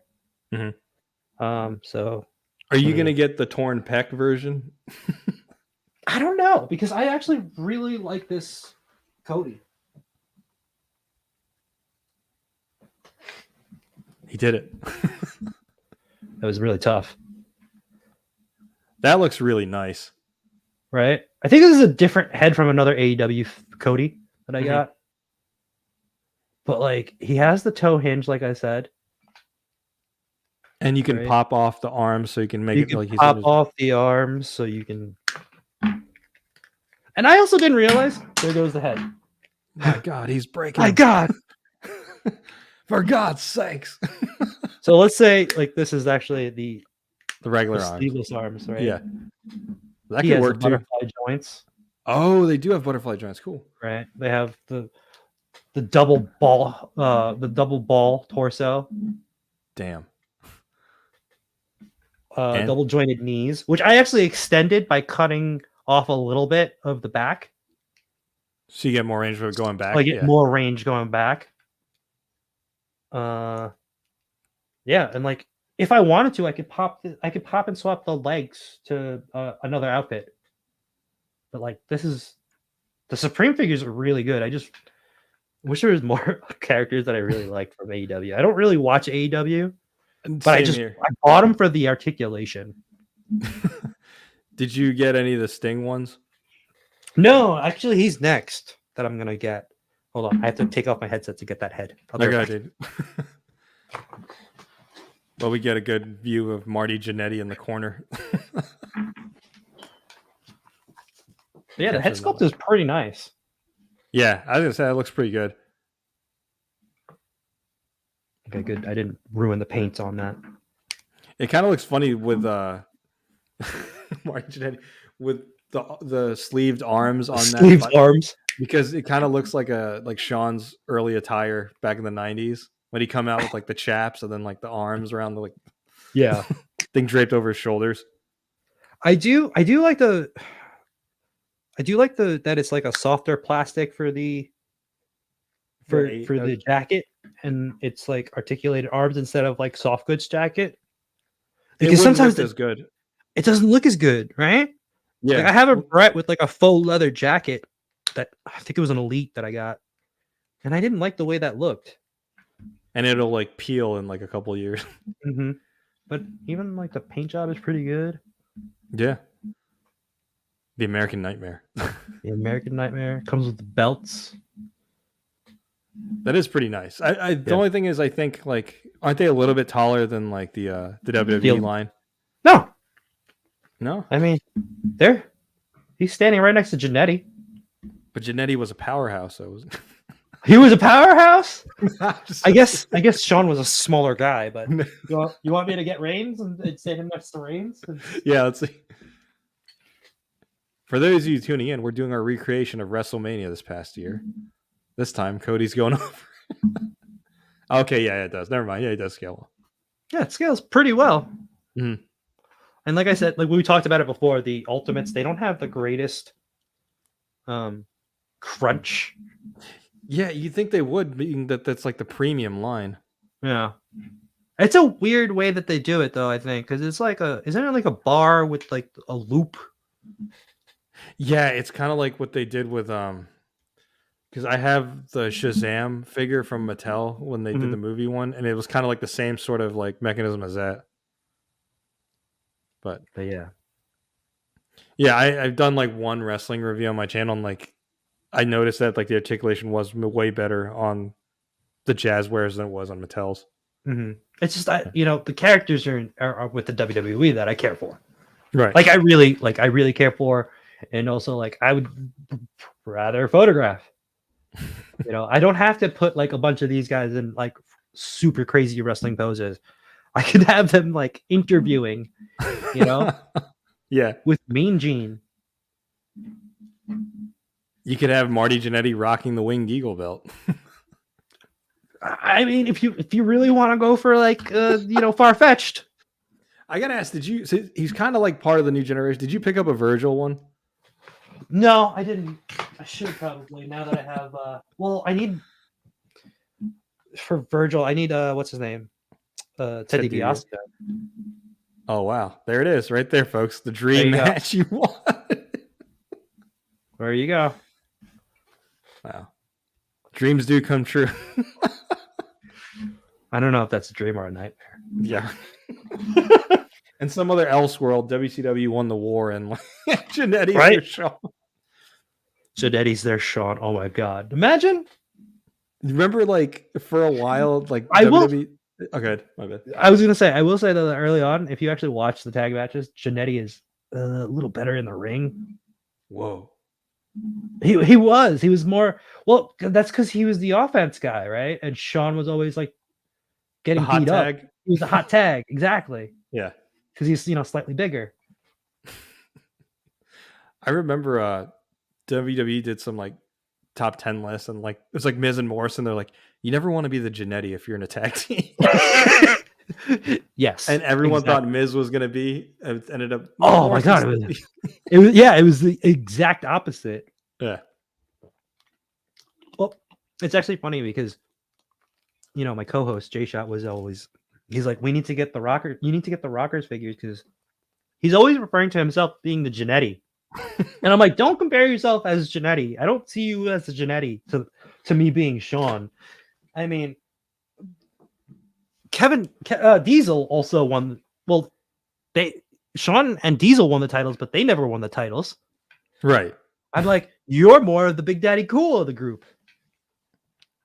Or if we can like put it more even, like you guys can be the DX. Yeah, exactly. Yeah, the Triple H. I need to get one of the Ultimates of the Triple H. Would you get the one with the mutton chops or the regular? I would get the one with the mutton chops just because it has butterfly joints. Oh. Did you ever pick up the invading WCW one like this one? No, I wish I did. I saw it though. Actually, at the toy show that I was at, they had all of DX. Oh, they did? Yeah, like multiple. Like he had another version of Billy Gunn and Road Dogg. I think it was just one of the earlier versions of Billy Gunn. Mm-hmm. So he still had the single joint, but he had like the green shorts. Oh, it said Mr. Ass. That was a good attire, and it was Road Dogg Jesse James with like like the designs on the side of his pants. Mm-hmm. And I was just like, oh, I kind of want those, but I like the articulation on the newer ones. I'm torn. Yeah. And then I said, screw that, I'm getting these. I'm glad you got those, man. I'm glad you got to debut them here. And Cap says, whoa, those Rocker Elites are so rare. Yeah. Rocker Elites, and then the Legion of Doom. Now we got to get Demolition. Got to get Demolition, and I need to get the Heart Foundation. Yeah. I mean, I've seen some of them. Lucky enough that there's like always a toy show in Jersey, right? And a lot of them carry wrestling figures. Yeah, I saw Happy Birthday to Blainer things. I didn't know it was his birthday. Yeah, I messaged. I was like, I was like, it seems like Jersey has a toy show like every other weekend. Yeah. I might have to hit it up one of these days. Yeah, dude. Definitely come to ToyCon, June 10th to the 11th. 10th. It's in Jersey also? Yeah, that's in Jersey. That's a bigger one, and then they have one in the spring, summer, and then they have another one in the fall. Okay. If I can't do June, I'll definitely be able to do fall because it's like. Are you are you a Legions collector? No, that's one. I'm glad I didn't fall down that rabbit hole because like I watch like Trevor's live streams. I watch other live streams and reviewers who have Legions because that's another line I can't dive into. Are you? I am, and I agree that it's a tough line to dive into. I want to, but it's like once you dive into that, there's like you dive into the deep end. Yeah, like I've seen people's like pages progressively grow into like a Legions page, and I was like, I would love to do that, but I have too many lines I collect right now. Oh, dude, yeah, and then like now I'm getting into McFarlane too. So let's go. You're getting into the line. I mean, like once you mod them, they're pretty good. Or just keep them static. They're very good, and you get premium soft goods on them. Like the Brooks brothers would be proud right now. I don't know if those.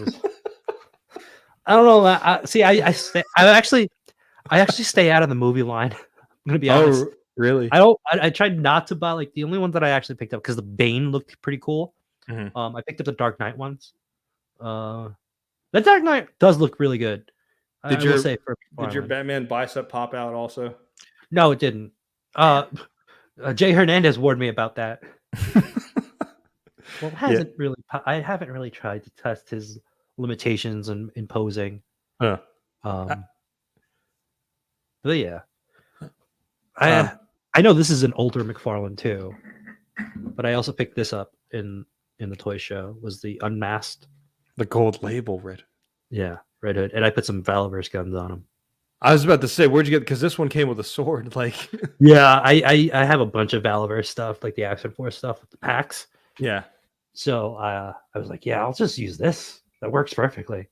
I talked to someone who used to work there. I was like, the person who sculpted that, like, that was like one of their figures they did. I was like, that thing is amazing. I'm like, yeah, I was actually surprised. It's a really nice. And also there's also a version of him with the actual helmet, right? Yeah, and that one.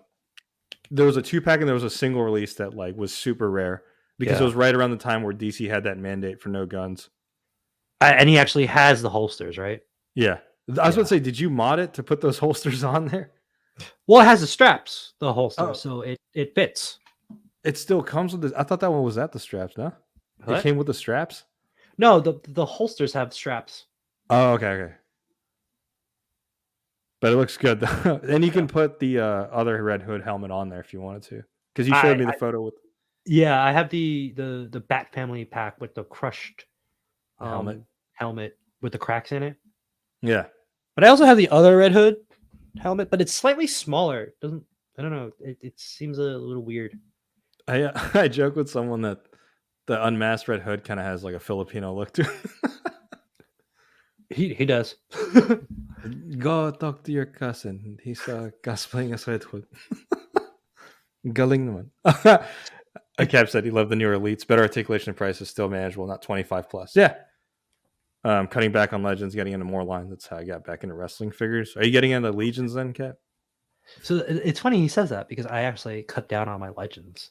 And that's why I got into McFarlane. Because truth be told, I didn't really like McFarlane a lot at all. Before. Come on, man. Well, I gave it another chance, Yeah. I picked up the Flash figure at a show, and I was like, "This isn't bad. Maybe I can mod it." And I modded the torso, and I was like, "Oh man, some of the shots I can get, it's pretty good." But there's a new one coming out that I really want. So yeah, it's funny because when we were messaging, you're like, Barry got me into it. I was like, oh, cool. I was like, we're talking about Barry Allen. Yeah, he's like, who's like Barry who? But I feel like that's the consensus from people. Like I suck at customizing, but I hear like it's always one or two modifications off from being really nice. Yeah, I mean, it's mostly in the torso. Like that's like the one place.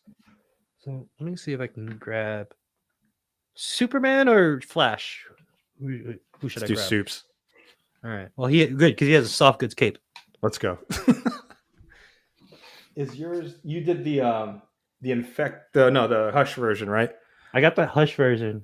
And I put a soft goods cape. Oh, it's got the emblem in the back. Robbie Toys would love that shit. Yeah, it's got the emblem in the back.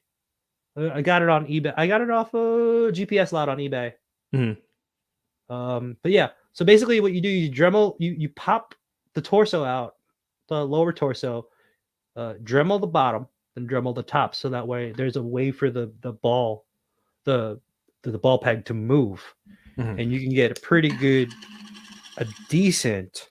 Like I'm not even gonna move his legs, but like look at that crunch. That's way better than the stock one. Yeah. Right? Like before the stock one, when you crunched him, that's how far he went. Yeah, that infected one was pretty. Yeah. So look at that crunch. That's so nice. And like the butterfly joints are pretty good too. I'll give him that. Can you imagine if we got wrestling figures from him? Well, we have Andre the Giant from the Princess Bride. Does that count? I guess, but like, you know what? A lot of people give McFarlane a hard time for the diaper look. I don't mind it, dude. It doesn't look too bad. I mean, like, let me see. Let me get. We've somehow hijacked this into a McFarlane. Dude, I know. I'm gonna get a lot of hate for this, but like, it's straight up dung. Oh, right? Yeah, with like, I'm clipping this, Mashi. I'm gonna put this on the recap. Oh my god. But like, it's not that bad. It's a soft overlay. I mean, he could probably use a softer overlay. Yeah. Like I've showed you poses with the Catwoman. Right? Yeah, it's not bad at all. Like you were saying before, like I have this on my desk because I'm putting it away, but you're talking about like the way it's like engineered and looks just aesthetically like this, as opposed to having. I mean, it's. Yeah. I mean, I probably should have used someone who had more softer trunks, but. I'm glad you picked Cap though. Cap Live says I can't get Mythic Legions. Cosmic Legions maybe for Star Wars shots. Yeah, I heard that's a lot of people's like gateway was the cosmic stuff that they're going to come out with. You know what's funny though is I also collect Mafex. And that's why you saw his comment. It's like Superman's nice but not king. This is that Hush Superman. I have the Hush Superman. I have the Dark Knight Superman, and they're really good figures. They are really good figures. It's taking forever from Mafex for me to complete the Justice League. Yeah. Right. I don't think that's gonna happen. It's only like Hush, like Batman. I do want that Poison Ivy though. I will say. I want the Dark Knight Returns variant, the one with the gold and black emblem. That one looks pretty cool. I don't care for the merry-go-round horse though that comes with it. Oh yeah. Cap said that a lot of legends look like they have tiny man areas. I didn't say it. I didn't say it, but it.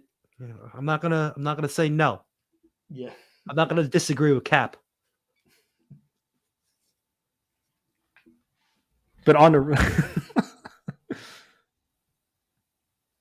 look at the posing. Granted, some modifications, but still. Yeah.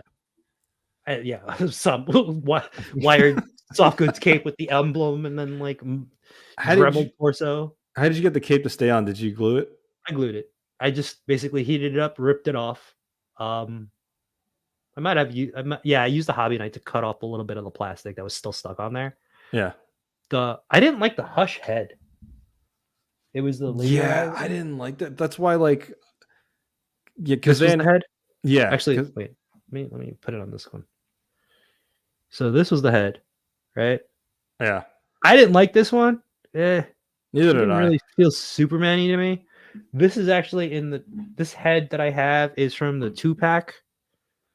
No, this is not the 2-pack. This is actually like the Rebirth one. Yeah, the Rebirth head.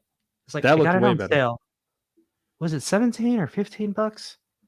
I don't know. Basically, if you're paying for a painted head sculpt, you're paying like at least $20, right? Right. So I was just like, it's better than me having to print it out myself and paint it. Right. And see how we're tying it in. He can definitely looks like he scales with the Legion of Doom right there. Let me see. The only complaint I have of this Superman is none compared to the Hush Batman. He's not that tall. That's okay. So yeah, that's the one thing I always talk about. It's like scaling on that line. I wish would improve. Oh my god, it works.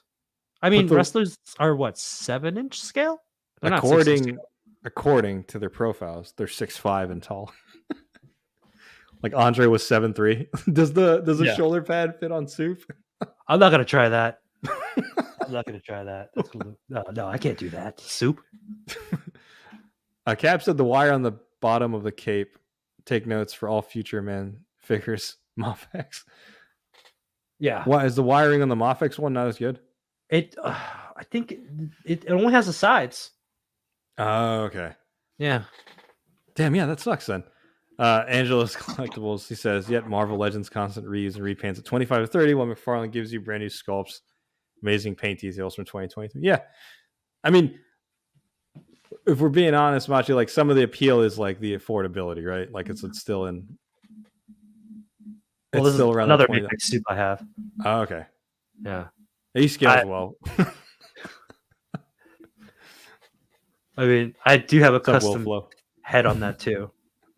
I was about to say that wasn't the Moffic stock one, was it? No, it's not. It's I think it's a man nipple head. Yeah. that I forgot I ordered and it just showed up in the mail. Said Rebirth Supremacy. Yeah, but this cape, it has only wires on the sides and that's it. It sucks. Yeah, it should be on the bottom too because it doesn't. Uh, That one you got from GPS is nice though. It has the emblem in the back. I'm currently looking for a cape for Robin. If anybody sees one, I would like to have him have a wired soft goods cape. They didn't have one on GPS because I thought they made one for Carrie Kelly's Robin. Did they? I have to look that again. Yeah. I didn't think they had it in stock, but I still got to open this one, man. You've seen my Hush Batman. I'm sorry we hijacked the wrestling. Yeah. McFarlane went over. It's the main event. We lied to y'all. I mean, yeah, I already said that I backed the Nitro set, so that was the main event to you. I did order this though because you showed me this one. That looks way better because I don't like the heavy rubber cape that's on there right now. Well, not only that, the heavy rubber cape, it just leans him backwards. Yeah, and then it makes his upper torso like lean back. Yeah. I also got the Damien cape. Wish I wish it would work, but it's okay. Yeah, that looks fine. From GPS Lot also. Yeah, a lot of the capes I buy are from them. I kind of want to get into making my own capes. Ooh, that's a future attempt, maybe. It's giving us leaving an Easter egg here. I have to start doing that first, and then see if I can sell them. But yeah. Back to wrestling. I love Camp Cyborg Superman Dark Knight Returns. Superman have wires on the bottom of their capes, but not Hush Superman. Damn. Oh yeah. Weren't those Hush figures like notorious for like snuggy like style? Like they had big ass capes. Like Batman did. Batman had a huge cape. Both versions. I have the blue and the black one. Mm-hmm. The blue one was a nightmare kind of cape.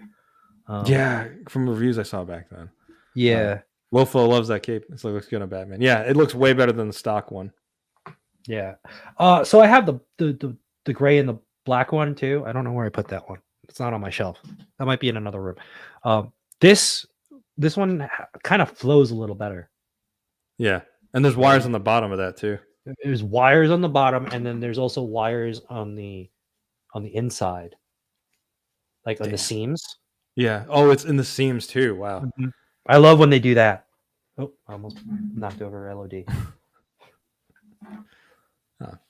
So Mattel does a great job with their soft goods too. They're look at the printing of DX right there. Dude, they do. The only thing that worries me though is the black shirts. They tend to like rub off on the skin. I should probably check on this one. What was it? The last Macho Man, the Ultimate Macho Man. Mm-hmm. He has a little bit of like dye on his arms for me. Oh, because it like bled onto the bled onto the skin. But others like this one, the Rockers, I checked it. You have yet to see any purple on there. I don't see any purple. I think it's the black. I think it's because it's like a synthetic material, and this is an actual like cloth. Like it feels like a shirt, like the thickness of a shirt. I was about to say when you showed it on camera, the material looks different than like the one that they use for like the Elite. So like the black ones, like that one for the Triple H, it looks like it's more of a synthetic material, right? Like those like capes. There's a shine to it. Mm-hmm. But I like AEW figures when they do the shirts though. Did you notice that they plastic wrap the figure inside the shirt? No, is there a reason? So it doesn't bleed onto because it's also a softer plastic. So I'm assuming that cloth would bleed onto that a little bit more because of the material that they're using on that. Mm-hmm. Yeah. Is there one like? Because I know you've been sporting off the Rockers. Is there another Grail you'd want to get from this line, or anything you're looking forward to?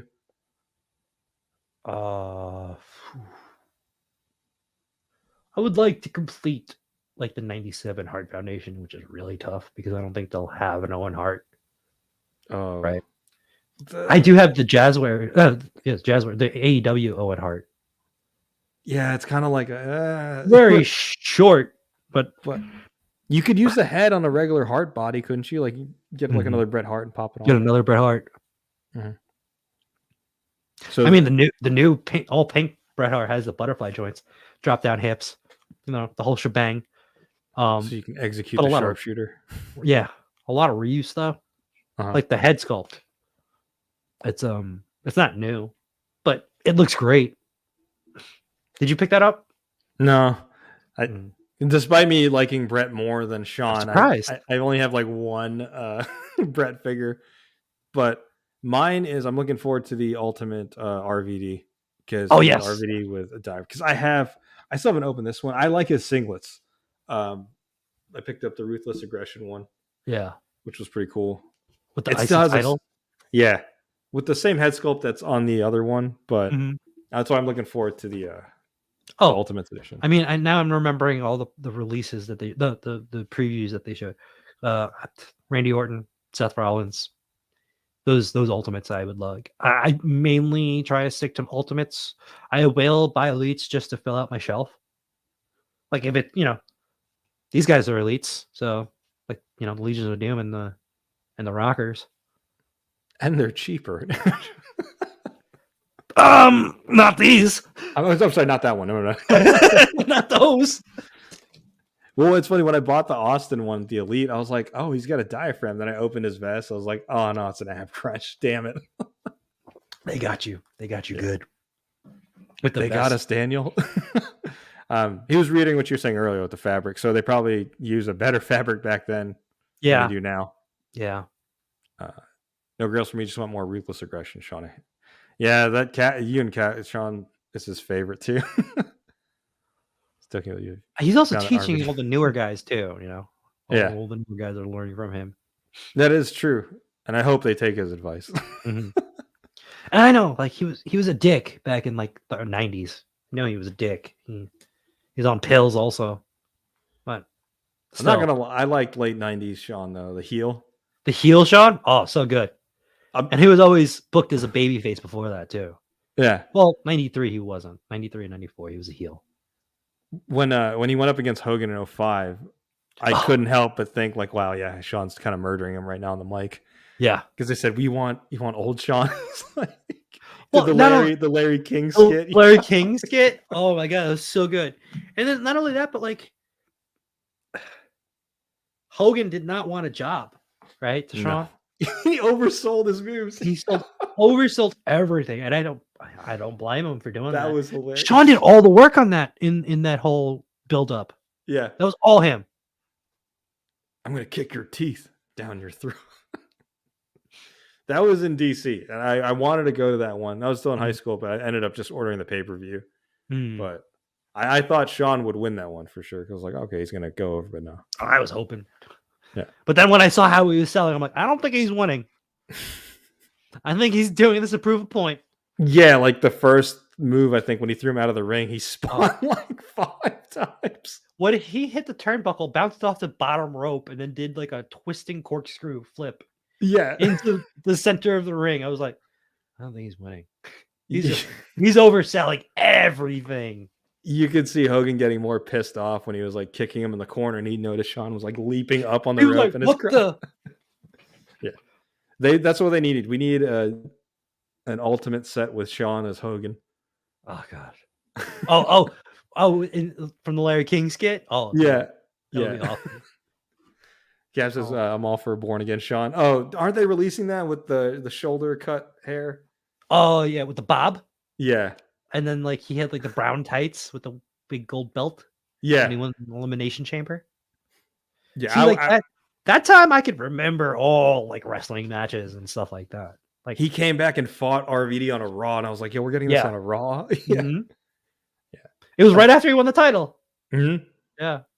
And then I would get an NWO Shawn because I remember when he came back, I was like, oh shit, he's in the NWO. Yeah. But I was like, there's no way he's wrestling though because he said his back. And then he fought Triple H at SummerSlam in his jeans. So quick that happened, right? Like where he was in the NWO and the Triple H. And then he was in the NWO. Nash got hurt. And then he joined DX and then Triple H turned on him. Right? Mm-hmm. Yeah. Yeah, they teased the DX thing for like a 30 minutes and then like Triple H turned on him. But remember when they were bringing back DX in 2006? Yeah. The reaction for that was great. Yeah, I used to read a lot of WrestleZone back then. Mm-hmm. Oh, so did I. And there was like they're trying to see if they can do like an NWO versus DX thing. And I remember people in the crowd would like have NWO flags and DX flags, and I was like, that would have been cool, but didn't happen. Something I noticed about like the WWE now, like when I was watching WrestleMania, there's not that many signs anymore, right? No. Oh, okay. They're non-existent. Yeah. I never went to an Attitude Era one, but I know my uncle and my aunt did. Did you ever go to one like during the late 90s? No, I didn't. But like there were still signs in 2000 era, but they were trying to like, especially with after Benoit, they really cut down on those signs. But the thing on who? On who? Pegasus Kid, right? Pegasus Kid. Yeah, Pegasus Kid. Yeah, I think it was in the Four Horsemen WCW. Yeah, but my uncle said when he went to the event, all he kept hearing was "put the fucking signs down" because they couldn't see. Well, that's another. Yeah, I remember that. I went to an event in MSG, and we just kept yelling at people who kept pulling up their signs. I'm like, you're not even on the TV side. Yeah. What? Your signs are not going to be seen. Yeah. Can we just see the match that's going on? Another thing that I also noticed that I miss from like the Attitude Era, or anything before the Attitude Era, especially like we talked about The Rock, right? Yeah. The Rock and Austin, when they hit those turnbuckles. I know where you're going with this. Yeah. The flashes from the cameras. That was nice. The X's it would make in the light. Because we all have smartphones now. We're just taking video, right? Yeah. I miss those flashes. It was insane. It was just like, did they make a Dio piece where it's like, I don't know if it's been done before, but it should have like flickering lights in random areas of the crowd, because that would be pretty cool. That would be really cool. That's a good idea. I think I've seen that on somebody's Dio, but like didn't execute that well. Where you would get I guess the light has to be super bright or intense. Right? Oh, for your camera, yeah. Because it can't just be like speed. Well, well, if you're gonna do like a video, right? Oh yeah. Because you want to see all the flashing lights. That's the thing. You can also add it in post, but like you need a really high intensity light because those bulbs are bright. Yeah. But I miss those two. The camera flashes were nice. Mm-hmm. The cap says, "I don't mind less signs. They obstruct so much vision." Yeah. When you're in the live event, yes. Yeah. When you're watching, it's cool because that's actually how I found out. It was it WrestlingFigures.net? Then it became Ringside Collectibles, I think. Yes, I think that's how I found out. I would always see a sign. I was like, let's look at Wrestling Figures. Like, oh, I could buy old school Hasbro toys here. I bought like a bunch of stuff back then. Yeah. But I think I used to look at the signs in the WWE games because they would have like random ones, just like Austin 316 or Tag Me In or like generic signs. Thought they were pretty cool. Yeah, that last man standing match at the Rumble in 2004. Love that match. Wait, they're coming out with that? Like as figures? Or was he talking about was he talking about that one, or was he talking about like I don't know. Who was in that match? Well, the last man standing match was Triple H versus Shawn. Oh, and then that's when he who can't be named won the Rumble. Yes. That's right. So since you back the Mattel Creations, mm-hmm. Are you what's the most sought after figure from that you're looking to get? Hopefully DDP. Really? Yeah. I thought it would be. Sorry, I'm still using dial-up, guys. I'm still logging. I don't know if I'm lagging or if it's no, that's me. I'm trying to load my thing up, but it should be up here now in a second. But yeah, DDP, because I still remember the feud he had with Macho Man. Oh, that's right. I thought you would have picked Scott Steiner, man. I'm not a huge Steiner fan. But I feel like we'll never really... Is that Sam Roberts? Yeah. Yeah, that is Sam Roberts. Like I said, I don't need a Hogan. Look at that. I don't mind getting a Steiner figure. Yeah. I honestly don't. Like if we get him, then great, we get him. What is the he? one I really want is grabbing DDP. his ass.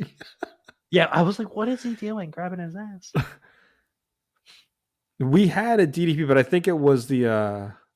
Was it the smiling DDP? Yeah, but this is like the actual like. This is bang. WCW DDP. The diamond cutter. A diamond cutter. You know, like when it was the pre-RKO. Yeah. The diamond cutter out of nowhere. I met him at New York Comic Con back in 2017. Mm-hmm. And I was joking. I was like, hey, come on. Diamond's like, what's better, the RKO or the diamond cutter? And I thought he was going to be like, oh, you know, being characters, the diamond cutter's better. But he was like, I'm telling you, man, Randy did some cool things reinventing that. I was like, yeah, you're right. Well, it's not the same move. No, yeah, because he kind of just drops, right? But Randy like launches himself up. Yeah. There was moments, I don't know if he would like kind of twist a fade at sometimes. DDP would. Yeah. He'd be like cheering like this. Then, but so DDP, I was so sure you're going to say Steiner. Nah, I was. Like I said, if we get Steiner, great. But the one I really want to unlock is DDP. Because I feel like there's a lot of ideas I have with Macho for that. I feel like what really would have set this over was if they included like ones we know we probably won't see in retail, like Raven. But I know he's not with. Oh, yeah, Raven. Raven or I'm trying to think of another one. Or even just a little more cruiserweights. Because like I used to watch Nitro for cruiserweights. Did you really? Yeah. Billy Kidman, would you? Well, no, not Billy Kidman. I would love to see like a Dean Malenko or like WCW version of Eddie Guerrero when he was like wearing like the white tights with the straps. Yeah. And plus I also missed out on the Ultimate Eddie Guerrero, which I'm the one the Walmart exclusive. The Walmart exclusive. I hate when they do Walmart exclusives. Any company that does Walmart exclusives can go to hell. Yeah. You never see them, honestly. No, you don't, and it's a pain to order through their website. I'm hoping that at some point, like Ringside Collectibles will just carry it because sometimes they have been carrying like exclusives. I mean, like I said, there's a lot of shows here, so maybe somebody will sell it for not too expensive. Right. Not too expensive. I got a sale on this. DDP. Cablo says DDP is who I was most interested in for the stage. I love DDP. See? Yeah. Yeah. The Cap lives and I share the same thought process on a lot of wrestling. Yeah. I mean, I'm not saying you guys are wrong, but I'm just sure. Well, another reason why I wanted to get that stage was because I was actually like one of my favorite Mezco sets is the PSCC, the Pink Skulls box. Yeah. So like I kind of want to use that stage for them too. Like take out all the WCW logos and make it like look like they're doing a concert. Yo, could you imagine the Pink Skulls on WCW Nitro? Like remember when Kiss performed on Nitro? Oh yeah. That would be another one. Yeah. That'd be cool. Like the light up features in that is really cool. I'm hoping there's like a push towards the end. I think if we just saw it now, it was like a 2000 something. But yeah, I don't mean to go overtime here because we're hitting like the normal, typical Raw time, 2 hours. Well, now it's 3 hours. I think I just realized that. So I'm sorry if I kept you a little bit later than expected. No, dude, I'm enjoying it as long as I'm not holding you up for anything. No. I was just saying. So those were like I wanted to ask like what was the ones you're looking forward to or what you hope they would do. But I saw Hurt Foundation was one of them. Hopefully DDP. Yeah. Maybe another Bret Hart. Another Bret Hart. Yeah. Who else? I want them to reissue the Outsiders Scott Hall because I have the Nash one that you showed me, the one with the bandana. Yeah, I have. Yeah, the Outsider shirt. I would like for them to update that. The Outsiders figures. I'm actually glad that they didn't include the Outsiders in the Nitro set. I feel like that would have been a cop out because they have so many Outsider figures. That's true. Right? I think they're. Okay, my bad. No, like I mean, give us something that we normally wouldn't get. Is like what I'm saying. Like that's why, like, yeah, I'm fine with the Steiner. I would really like that DDP. We don't need another Hogan. We have so many Hogans. I was surprised he was included. I was like, this isn't much of an incentive, honestly. I would rather have, what's his name? The guy who broke through the wall. Oh, he wore the Stormtrooper helmet. I would rather have him. Shockmaster. Yeah. I'd rather have Shockmaster than another Hogan figure. Yeah. Glacier, Mortis. I would rather have those guys. Imagine if we had a Glacier. Yeah. I never went anywhere, but like, those guys were cool. That I think of WCW when I think of Glacier. Glacier, Mortis. They were trying to get that Mortal Kombat fan base. Yeah. Right? Disco Inferno, Alex Wright, those guys. I was wondering if you were going to mention, because I was thinking of this too. And they could actually reuse a lot of the sculpt from Disco Inferno for like Fandango. True. Yeah. Cap is this Hogan is whack. Should have been Booker T. Yeah. Oh yeah, Booker T. How did I? Yeah, Booker T is definitely. He should have been on that list. Like he's a five-time.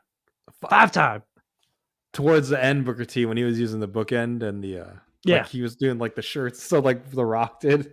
Or even like Harlem Heat as a tag team as Ultimates. That would be great. It would have been cool if they just made the tiers like tag team unlocks as Ultimates, because that would have made more sense to like. Well, isn't the other thing is like. So with the new generation ring, you get the entrance and the ring. This one, you only get the entrance. I thought that was interesting, and I was like, because the new generation ring, you could remove the aprons, right? Yeah. They could have just included aprons. It's like, here's the Nitro apron and turnbuckles. So the problem is that the new generation ring, all like the posts are blue. Oh, that's right. And they had black. Yeah, and they actually had the imprint of the show on the ring itself. Mm-hmm. But like, there's a lot going on that ring, right? Mm-hmm. Like you said, there's the imprint, there's the apron, like the apron. There's the turnbuckles. Did the turnbuckles have the logo, or was it just straight up red? I think it was just depending red. which it was red. Yeah. I mean, that's the thing that's missing. They should have included that too. Do you think if like, not to sound like if it doesn't fund, do you think they'll extend it, or they'll just be like, "Nah, guys, it didn't fund. Sorry." So now I'm noticing a trend with Kickstarters is like, if there's no movement, we got a lot more say. That's true, right? These Kickstarters or crowdfundings, they can't budge, because it'll start a trend where if we don't get what we want, we just won't buy it. Yeah. Right. It's kind of like saying like, what else can we get out of this? Right. Like, all right, we'll just hold out. Let's see what's gonna happen. Hey guys, if it hits the goal, you'll get all the figures. Just please make just please make it hit. Yeah. Oh, Cap says new title was shown on Raw. Oh wow. Which title was it? The WWE title, or was it Undisputed, whatever they call it now? I'll just look it up on Instagram later. I don't really, like I said, like I don't really watch unless it's a pay-per-view, because I have Peacock, then I can watch on that. Yeah. I typically go by the clips. When did that happen, by the way? I used to pay for the network. And then all of a sudden early 2021, like spring of 2021. So no more network in the US? Nah, they sold the distribution to Universal NBC. Oh wow. So got a lot of money out of that. Yeah, because I asked my friend, I was like, yo, because he has the login. I was like, are you gonna use Peacock? He was like, yeah. I was like, all right, cool. And I guess that makes sense to sell the distribution, but it was just like, they were so revolutionary with the network, right? Yeah, I like the network, and like it's so hard to navigate with Peacock, because like I was trying to find. I low-key, like sometimes I like watching old Tough Enough shows because I think it's cool, but also you notice something when you watch those shows, but like it's hard to find that on Peacock. Like even if you search, it's just like, yeah, looking for that. But I understand why Peacock did it, because they need the content, and like WWE is a huge library force, right? And a huge library too. Probably the smartest thing they acquired from WCW was that library. Oh yeah, dude. And not only that, the ECW library too. Oh, that's right. ECW. Cap says World Heavyweight title is back. The big gold's back. Oh wow. Hold on. Are they just gonna give it to Cody or something? I don't know who's on what show. Breaking news, folks. Do they still have the brand split? Yeah. I was gonna ask you because I talked to Dante about this. Like, they're gonna do a draft again, right? Okay. Would you want to do like a mock draft? I had an idea in place. Like, I would, but I don't know who all these new guys are. No, but it's like it's not of the new people. It's just like who would you take in the biggest in the history of WWF? Like who would be in your 10? And like the rules would be like tag teams count as one pick, so you can pick like the Rockers, and that would just be one pick. And so then I automatically get Sean, but I'm also stuck with Jannetty. Yeah, you're stuck with Jannetty. But I was picturing that. I was like, I think that'd be pretty cool just to see who everyone's favorites are. It doesn't have to be like, who's the best and stuff like that. Cap said, hold up, put me in this draft. Cap, you get last, dude, from oldest to young. We'll flip a coin. I'm on WWE's Instagram. I don't see it yet. I guess it didn't update because I think it's still going on right now. But yeah. But so, I guess we should clarify. If you do end up with Sean, you're getting that version of Sean, though. Is your draft list just going to be nothing but Sean? It's like just Sean in every era, right? I got Born Again Sean. I got DX Sean. Sean. I got Lost My Smile Sean. Commissioner Michaels. Commissioner Michaels. Cross-eyed Sean. Which one I watched a lot was the Sean and Brett interview documentary with JR. The rivalry? Yeah, that was so cool. And Sean, there's like a behind these, was telling a story about his eye. Mm-hmm. He's like, I think it was like Kane hit him and like he has extra skin, and he goes, sometimes I look like me, other days I look like Duggan. That was the funniest thing. Oh man. Man, now I have to think about who I would put on that list. To make the ultimate show, or I don't know, just like I guess okay, we'll say this. We'll just keep it to one. Like, I mean, you can pick the Rockers, and then like that will be your pick. No, I don't think you should do that, because I'm like, what about Mr. America? I'm not picking him, dude. Cap, I can't open it on Instagram. It won't let me because I'm not using the mobile application. I'm using a browser. He said the joint is fugly. Oh no. Let's see how bad it is. Oh no. I know who's definitely going to be on my list, dude. RVD is definitely on mine. Unless somebody drafts him first, which would be mean. Just out of spite. Oh no. I don't know. Yo, that is ugly.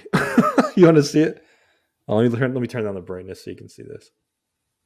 That is ugly. It's a big gold with just a WWE logo in the middle. It looks like a UFC belt. Oh no. It's part of the merger. Oh no. No. Yeah, this looks ugly. All right, I'll stick to my eras. Yeah, that just doesn't look nice aesthetically. Sorry, my brightness is like. No, yeah, it's just. Yeah, it does look like the UFC belt. Now that I think about it, man, it's another thing to include with your new Ultimates re-released Bret Hart and Seth Rollins. But yeah, whenever the draft is, I'll make a group chat and we can see if we can plan for one. Yeah, definitely. Yeah, I think like so. Basically, we're in the same boat. Like, we're kind of getting more back into wrestling. Who are your guys now? Honestly, sorry, I'm the seats. No, you're good. Well, I honestly, after I took a break and got picked up the toys, I decided to watch more when Punk came back. Okay, because I mean, you honestly would have never thought he would have come back because of the way he left WWE and then he did his UFC stint, which wasn't successful. But when he didn't wrestle in WWE, did he? CM Punk? Yeah, did he wrestle? Yeah. Oh, really? Oh, I didn't even know. And I'm a huge CM Punk fan. Wait a minute, what do you mean? He wrestled in WWE when he came back? No, I'm saying AEW when CM Punk in AEW. Okay. Yeah, that's what got me back into wrestling. And then I was seeing what Raw was doing because I would occasionally I would do what you do. Like, I'd check like YouTube, just like, all right, what's going on here? There wasn't the storylines that interest me. So then when he came back, that interested me in wrestling again. And then the RVD figure came out, started buying figures again for that. But yeah. But first step, right? Into a hole. Yeah. But I try to manage it because I was like, all right, here's my Mount Rushmore, which you guys don't agree with. And then here's like, but I mean, we agree with some of it, most of it. Some of it. It's in between. Not everybody's Mount Rushmore has to be the same. If everybody's is the same, it's not fun. It's not fun. No, it's cool. It's cool to see different sides of it. Right. I think if I had to have a current wrestler, I don't know, man. I like Seth Rollins, but he's technically from the previous generation, I think. Same with Kevin Owens. Early 2010s, yeah. Because he was Shield, and I would say mid 2010s was like his height, and then now he's just kind of doing his own thing. I still consider Seth Rollins, like Cody Rhodes is in that. If you say that Cody Rhodes is in a previous generation too. That's true. Same thing for the big dog, the head of the table. Oh, true. All right. Okay, so never mind. That's the current generation. I think Seth probably is there. I know people won't like this. I actually like. I'm entertained by Logan Paul because people just straight up hate the dude. So, I was starting to watch his. Did you ever watch his podcast? Only when he had wrestlers on there. Yeah, no, I watch it mostly when it's just wrestlers, but it's just also to take notes, right? Because we're obviously on a show right now.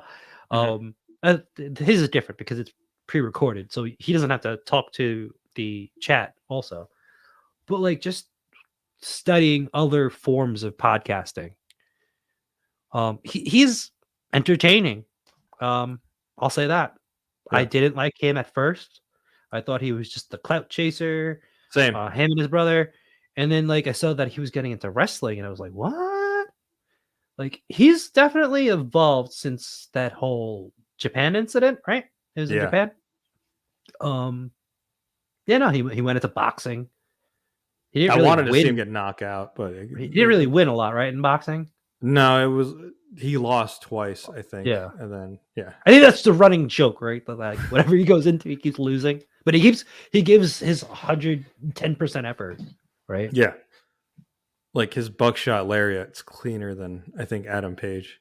Mm-hmm. He definitely has the athleticism, but I agree with you. Beginning, I honestly didn't know who he was until I found out the story of what happened in Japan. I didn't like the guy.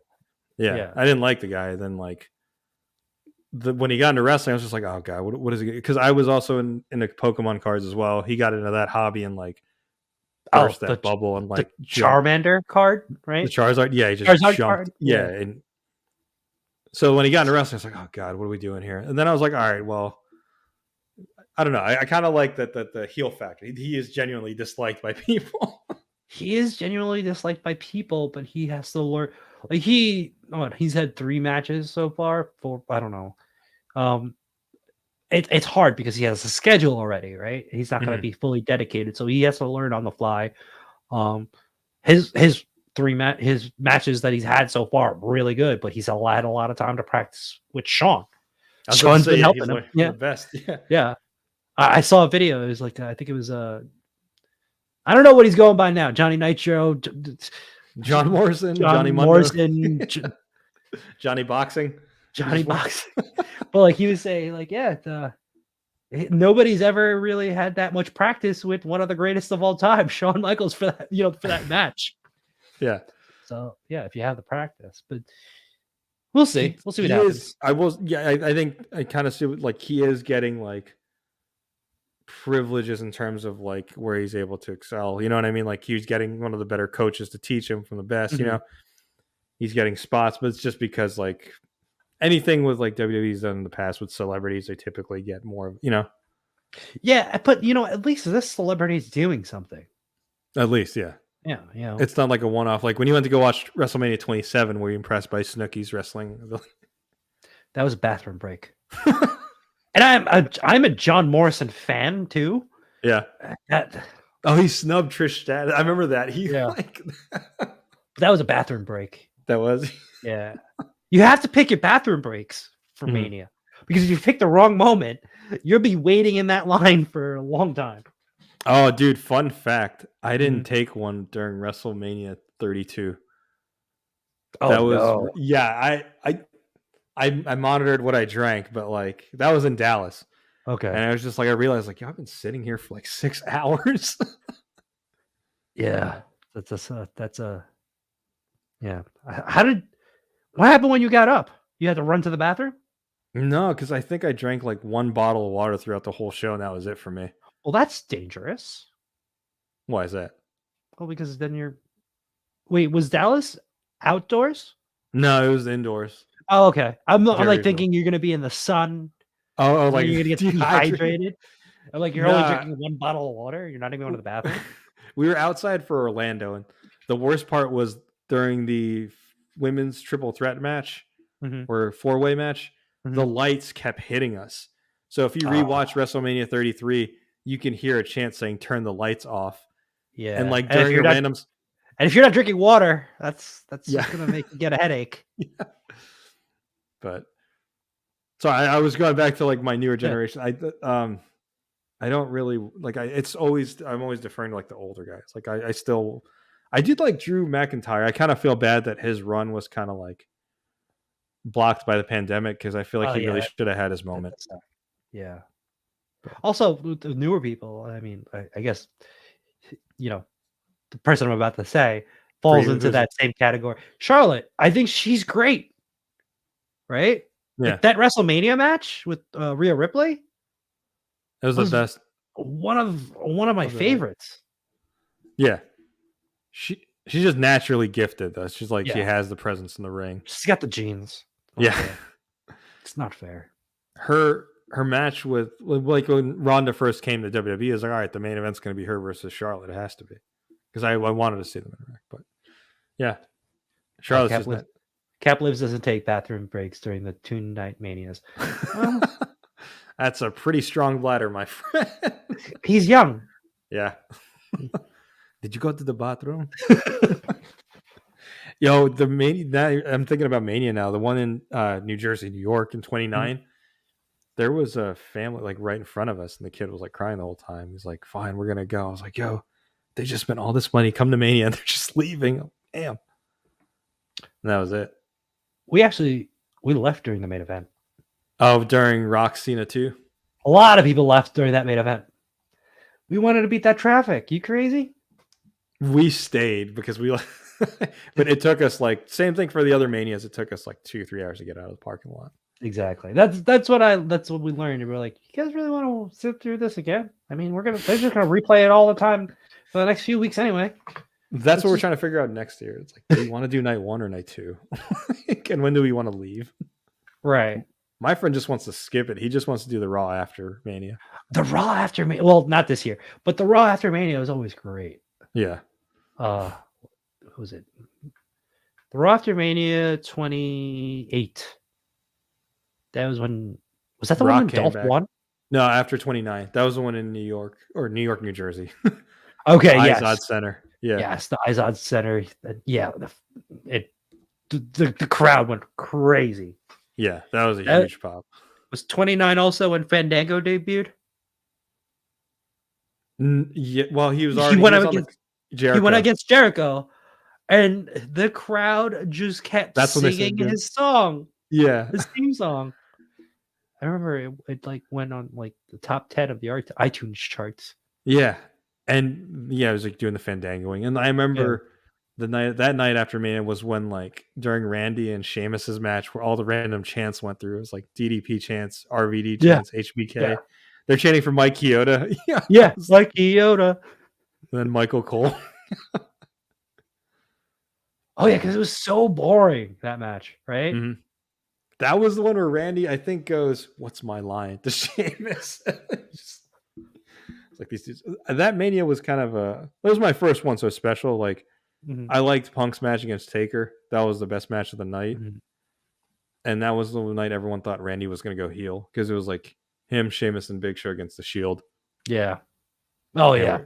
And like if you're gonna think somebody's gonna turn heel, it's gonna be Randy. Yeah. And he did it, and it was a big show. I was like, great. I think your first Mania is usually like your fondest memory, right? I think we can all agree with that. Like, would you agree with that? Yes. Or do you? But I 32 because I went with shout out to my cousin. My cousin took me to 29. It was fun. I got to see Punk it was awesome. Yeah. 32 was special to me because we got to do the whole weekend event. We got to go to WrestleCon. Yeah. We went to a Ring of Honor event, and then like we got to explore more around the city in Dallas. So we got barbecue. It was really dope. Yeah, I guess it also depends on who you go with, right? Right. I'm not saying I hope he doesn't watch. I'm not saying you were a bad guy. I'm gonna get a text here in a minute. Because like when I went to Atlanta, I actually was supposed to go with my best friend at the time, but he had the week before he had been pulled over for a DUI. Oh. We were like, oh, we're not gonna fly. We're gonna just road trip it down there. 15-hour drive or whatever. Yeah. Oh, that was a long drive. I ended up his brother took his spot, and his brother's a cop. I'm like, oh, sweet. I don't have to follow any speed rules. Yeah, because he's like, if we can we just keep it under the speed limit? And I'm like, oh man. Luckily he fell asleep a few times, but and then he finally though, when we walked into that stadium, like this is like I'm so used to watching like MSG or Izod Center or even like Continental Airlines Arena. Walking into that stadium and hearing the crowd is probably will stick with me for a very long time. Yeah, because it was a dome, right? So the sound, it went up, but it came back. Yeah, like it roared through the yeah, like the open stadium, the sound just goes up. It just goes straight up. But the roar, it's a great feeling. It is. I'll never forget that. And we had crappy seats, but you guys were in the nosebleeds. So much fun.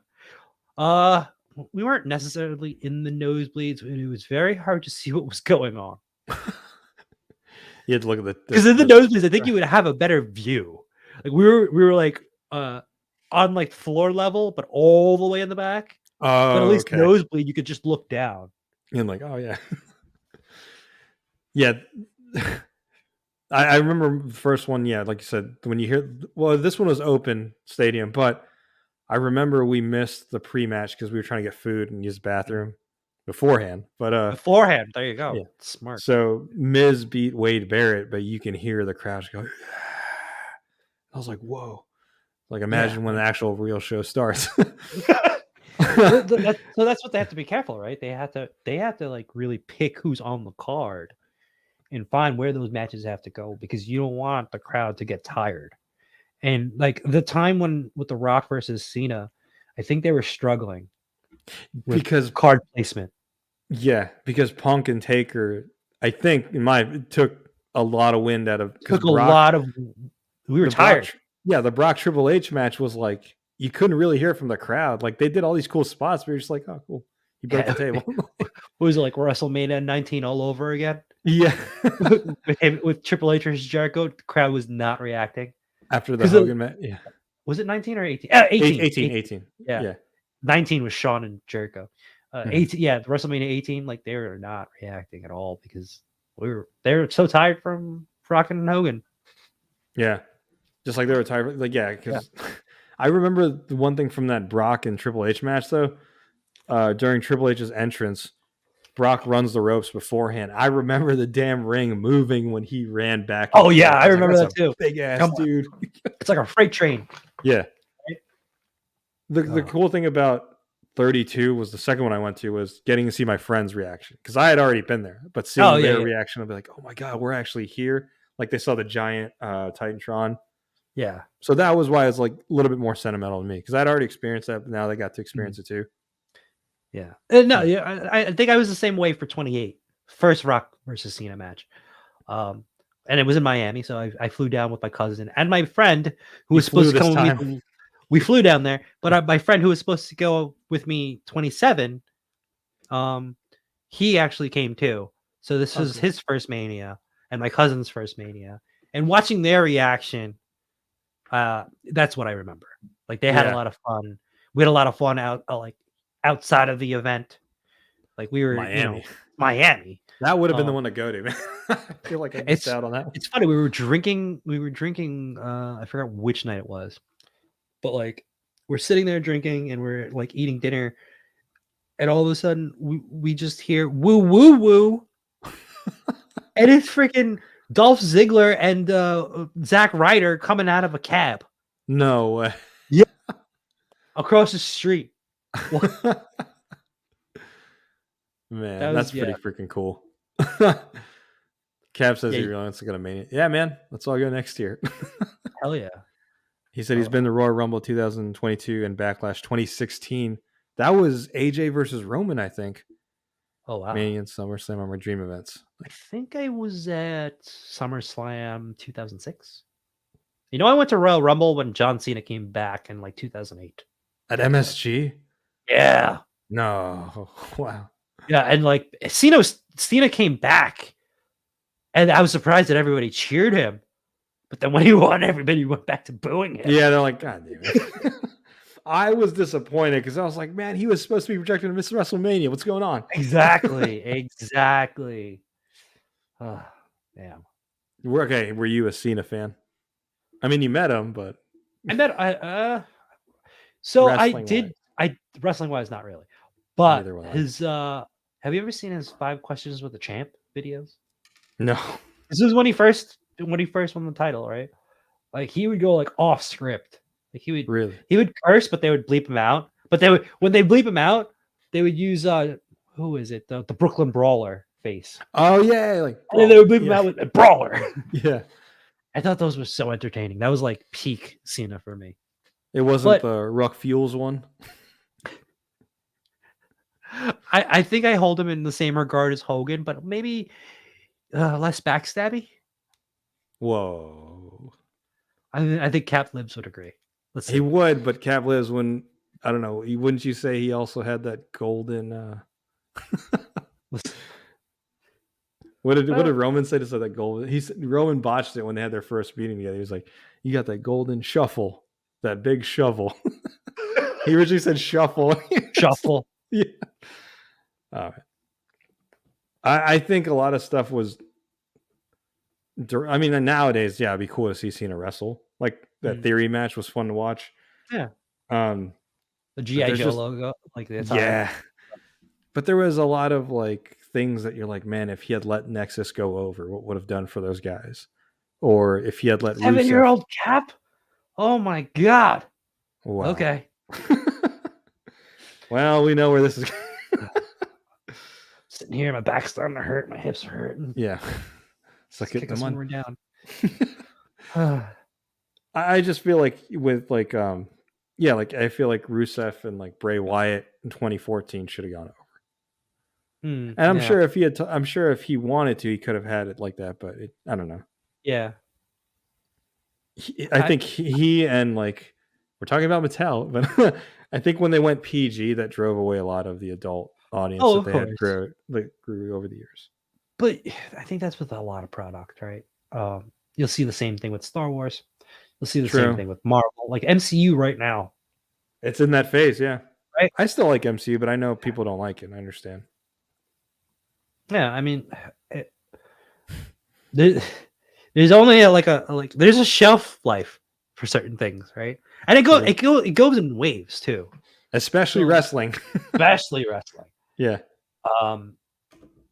And you're always going to be like, man, I wish it would go back. And when you're sitting through that moment, like where it's like your favorite era, you don't even know that's for you. That's the golden era for you. Mm-hmm. Right? Like when people talk about the Attitude Era, they didn't know at the time that's their, that's going to be their favorite one at the time. But then once it starts changing, you're just like, why is it changing? Why does it go back? Why are we getting John Cena? Yeah, I so my closest, my second, well, I guess New Generation and Monday Night Wars era was also my favorite with Attitude. My second favorite was probably Summer of Punk. Oh, I love Summer of Punk. Yeah. Probably tied with Randy's summer, like in 2010 when he started to go over. Yeah. That was good. He was in Legacy, right? Yeah. At that time? Yeah. Randy? Yeah, during 2010. Yeah. And then he started to break away. Like he was RKOing like good guys and he was getting cheered. Like even like the celebrity guest host for Raw. Mm-hmm. Well, yeah, because everybody hated every celebrity guest host. And they had the anonymous Raw general manager, which was a terrible. Because every week they would tease it. The first time it was like, and that's the bottom line because the Raw general manager said so. Like, oh crap. Then the next week is if you smell what the general manager's cooking. Yeah. And then it led to Hornswoggle being the GM. Oh yeah, Cap agrees with this. Cena's definitely a lot better than Hogan. Less politicking and backstage. Wait, Hornswoggle was the GM? Yeah, that was the big reveal. Like during. Oh my god! When they have like a big storyline plan and then they just give it to Hornswoggle. Like, wasn't it supposed to be Kennedy as the illegitimate son? Yeah, and then did you ever watch any of TNA or buy any of their figures? Because Jax took over there. Yeah, I did. I have like an AJ Styles figure from back then. Did you have Perk Angle? I didn't. I had a Samoa Joe. I had a Christian. RVD? No, I didn't have an RVD. I need to add an RVD to my collection. He's the one to get. Yeah, I will. Just for you. I will get. Yeah. Oh, that was a funny story about RVD. My friend his flight was earlier than ours. Because you're talking about Zack Ryder and Dolph coming out of the cab. Yeah. RVD was loading a plane and he was like, everyone started chanting RVD and he was just minding his own business going. And he went into the little thing that goes to the plane, like the little bridge. Mm-hmm. He's like, RVD. And then he said he came back out and went, Rob. He did the thing. He did the Rob. He checked in, gave the gate agent his ticket, and then came back out. Just like, all right, Rob. I met him at WrestleCon. It was nice because right before I met him, I was like, hey, what's up, Rob? Hey, what's up? He's like, all right, who's that with Hernandez over there, though? I almost met, like, when you were, I'm sorry, I'm bringing it back to Summer of Punk. Yeah. I almost met Punk because he was, when I was at the same job where I met Cena, he was doing a podcast. Oh. Yeah. But he didn't want to stop for anybody. He just went straight to his car. Yeah, I heard he's notorious for that. I think I know which bill is it because I know Sam Roberts used to do podcasts in New York. Was it probably his building or the building he was in? What building was he in? I don't remember. I was just assuming it was in. I used to work across the street from Radio City. Okay. I was gonna go like real like Filipino, you know, that the building in New York. The tall building in the elevators. It's that building in New York, you know. There's one there. By the street. Lots of lights. So like, yeah, the one in New York, you know, there's a building, you know. He said things are weird with wrestling. Things can never go back, but they'll still. No, that's true.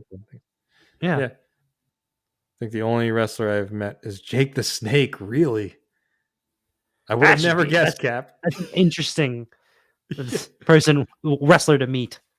It's nice to meet you. He's a good one too. But like, if you were gonna, so what do you value more, the wrestling or the promo or the character? Like what's more memorable? Yeah. To me, if they can do both of it in a match, because very few can really master that. Like Jericho when he starts shouting. God, the list. Yeah, when he came back. List. Armbar. Yeah. So like that's where I would put like, because you said what do we value more, the promo or the ring work? Mm-hmm. We talked about the people's elbow. It was goofy as hell, but you got hyped when he threw that shit. Oh yeah, 100%. You're always trying to catch that if you're in the live crowd.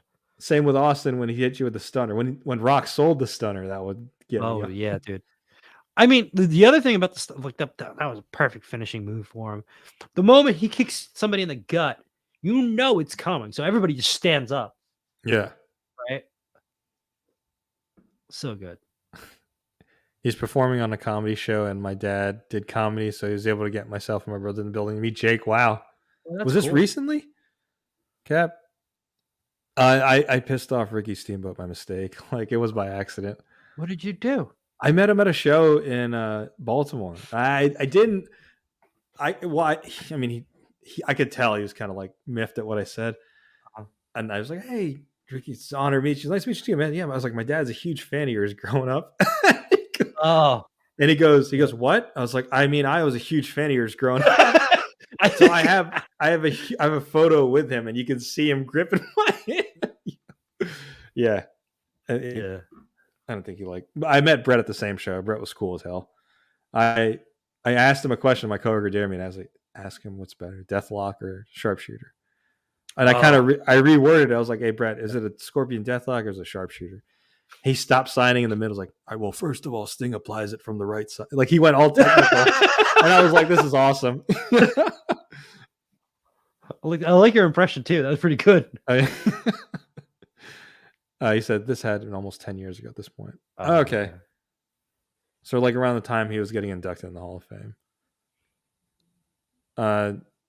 I did meet, attending some of these things, I met a lot of people. Met the Hardys. They were cool. Met Mickey James and goes by Aldis. Held the short-lived Global Force Championship belt. Damn. Yeah. So many like offshoot companies that like came and went. Like, I mean, I still think AEW is a good company. I don't know if it's like that big of a competition to WWE, just because. Yeah, I think I keep hearing that a lot. But like my friend who's really big against wrestling, he's like, "Yeah, I really love AEW." I'm like, "Oh, that's great. That's great for you."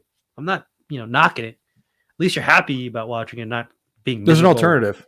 Right. There's an alternative. So yeah. It's always good. And if the rumors are true, if Punk comes back, then I'll probably be watching a little bit, just his segment. Yeah. How do you like? They're on TNT, right? Yeah. Yeah. The rumor is that he's supposed to come back in Chicago in June, but we'll see. See, I mean, that's another thing now is like the day. But back then you had to watch it on TV, or else you're not going to see it anywhere else. Yeah. Right. Yeah. We got DVR, right? Or some people taped it. I really aged myself with that one. But I mean, well, like I'm talking about the 90s anyway. But like some people taped it, some people used DVR later on, like in the PG era. But like you really couldn't. You had to watch it. Yeah. Live. Now it's like, oh, I'll just watch it later. I got YouTube. It's gotta be on YouTube somewhere. Maybe somebody will put it on, or else I'll watch a reel. I don't know. That'll be a clip of it. It's very different now. It is. That happened. Sorry if I'm not. We're pushing the Raw through. You're cool still. Like, chill. Talk a little bit more. So when The Rock came back in 2011, it was like me and my friends, we would hang out Mondays. Just I was like, oh, we'll catch Raw. We'll wait till it's over so we can fast forward through stuff. We wouldn't read anything. Mm-hmm. And I remember it's like I opened my computer and I was like on WrestleZone, and it said on a forums on the side, it's like, did The Rock just bury everyone? I was like, The Rock. I was like, hold on, turn on your DVR. Let's see what happened at Raw. Rock comes in the ring. Finally, cuts off because he didn't time the thing to go past 11. Oh no! I was like, dude, no. I did no. I had that too. I had that same problem when I first got the DVR. I didn't time it properly. Yeah. And we missed it, so I was like, I'm frantically finding it on YouTube. But yeah, DVR. I remember when Sean came back in the NWO, I was excited because Kevin Nash was like, we need a new member, and he pointed at Sean. It was Sean with the NWO shirt and the hat. That was cool. Yeah. Cap says I wouldn't be able to contain myself if I met the New Day, specifically Kofi Kingston. He's one of my favorites ever. Cried when he won the championship. Dude, I love them too. They're awesome. Yeah, it well deserved because he beat. I think it was Daniel Bryan. I think. Yeah. I wasn't into wrestling at the time, but I was following like that stuff. Keeping your eye on it. Yeah. His freaking Royal Rumble stuff's memorable though. Yeah, dude. Love those Royal Rumble. But then you kind of expect it though. Like that's the thing. You start to expect it. Yeah. Well, then it got like the later ones got silly. Like his foot was on a pancakes. Yeah. But my favorite was when he jumped from the crowd, like padding into the ring, because that was insane. Like the leap he had to make. Yes. Mm-hmm. That's more impressive than like when he did the handstand. like crawling back to the ring. But wait, was it him who did that, or was it Morrison? Morrison did it first, and then Kofi did it 1 year. Okay, yeah. Like he caught it like like Spider-Man, right? He was like hugging it. Yeah.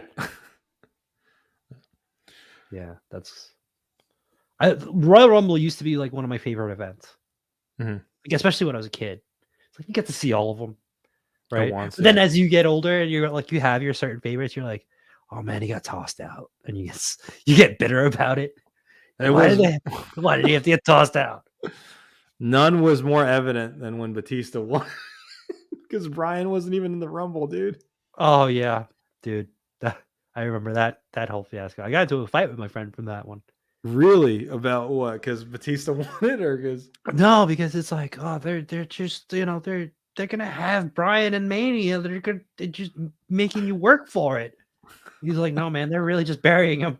Yeah. And I'm like, no, they have this all planned out, I bet. And then like last minute, they're like, all right, we're just gonna throw him in. Yeah.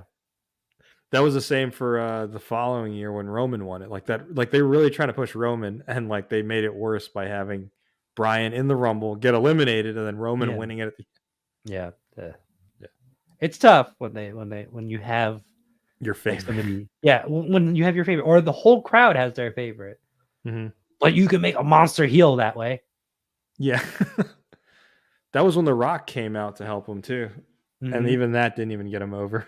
Nope. Yeah. Those years of Kofi winning the IC championship are big childhood memories for me. And when Morrison beat Ray on SmackDown. Yes. Yeah. I do, like I said, like I'm a huge Morrison fan. He's also done other things outside of wrestling too. Is he going to be in your draft pick? So I know who to take. Damn it. So I'll take Morrison, Johnny Nitro. Fair enough. I'll take Johnny Mundo. Oh man. What else? A lot of good stuff that we talked about today. Yeah, man. We're at 3 hours. We are literally hitting a raw 3-hour event. But yeah. Thank you for coming through, man. Thanks for you guys who stayed here, especially Cap. Yeah. It's just been Cap. Yeah. But you know what? we had fun. Maybe we should just throw in Cap in the next one. Yeah. We'll throw in Cap for the draft too, man. This will be fun. Hearing your perspective of this, because I'm hearing a lot of these like memories, and I'm just like, oh, this was like in the latter years. But like you said, to us specifically, we have our own eras, but we never realized it's our era. That's cool. Like during that time, right? Yeah. Because we just think it's going to keep getting better, but through our eyes. Well, I mean, for me, it was like my favorite era was like the New Generation, and then it led into the Attitude Era. Did you think Attitude was better than New Generation? Well, it was all promos for me, and I was just like, I like the wrestling. Where's the? But like now, now that I'm older, I like being entertained by the characters more so than like if I don't know who to root for, if I don't know like Joe Schmo, but he could be greatest technical wrestler ever, like, and I'm not into that character. Like, why am I gonna care? Yeah. Right. That's the whole thing about wrestling. You want to be invested. They make you care. Yeah, they make you want to care. Like a lot of things in my life, I always compare to like wrestling. That's fair though, because there's a lot of similarities. Right. Like even with my toy photography, like, yeah, I could take a picture of like the Pink Skull, but if I take a picture of, Spider-Man, that's my main event. Yeah, that'll put asses in the like section, right? Yeah, let me put a Batman photo in there. Yeah, everyone will like it. Batman photo right there. Boom. I will say that I kind of compared like that wrestling like analogy with like the toy community. Like, when you get older, you know more about the business and what goes on behind the scenes. And I think in a way the toy community kind of evolved into that, because I remember early days of Marvel Legends with Hasbro and like towards the middle of it, we would never hear all the time, oh, it's just a reuse of the Hyperion mold or the Bucky. Oh yeah. Or nowadays it's like, it's got to be pinless. It's got to do this, which I mean, that's fair, but because we're, but it's kind of like you see behind the curtain now, collectors have become smarks, right? Yeah. Smart. Pretty much. Yeah. And it's like, it's a brand new sculpt. So that's why, this is going to be in this way. I kind of feel like that's what's happened with toy community. Yeah, no, 100%. And also we're more aware of what we're buying now, I think. Yeah. So, and it's not a good or bad. It's just like, that's just an evolution of the hobby, I mean, it's good that we know what we're buying. I'm talking about like people having knowledge of that. Right. Yeah. No. And then like even so like for me, for like toy photography, I love setting up shots and then like editing it, but it's the amount of effort, right, that you put into it versus like, oh, I'll take a picture of this on my desk. A hand shot, a desk shot, boom, 3,000 likes. You work 4 hours or 6 hours on something. It's a lot of people say it's not about the likes, but I fucking like the likes. Yeah, sorry, people. I'm with you on that, man. It's one of the reasons why I stopped doing stop motion. Like, I put my heart in a lot of stop motion videos, and like it didn't produce, and it's just like I enjoy it, but at some point I want people to enjoy it. If no one's enjoying it, then I'll stop. Yeah, no, I get you. Like, so like my account blew up from that Black Panther, Captain America reel that I did. Oh, it was amazing, dude. And then I did another stop motion, and it didn't do as well, but I was happy with it. But I'm like, the amount of effort that I put versus, doing like a desk pick, right? It's interesting to think about because it's like, man, look at all the work, and then just like, yeah. So like, think about it. It's like the amount of flips and moonsaults and tying it back around, right? All doing all that crazy crap, like. And he does one punch, brother. And that's it. And only does one punch, brother. You're doing this in front of 50 people in a bar, right? The Rock takes off his elbow pad, throws it into the crowd, runs back and forth, drops the elbow in front of millions and millions of people. Yeah. The effort. It's all in the effort. And I just took a pile driver on the concrete floor, and I didn't even. Right. For what?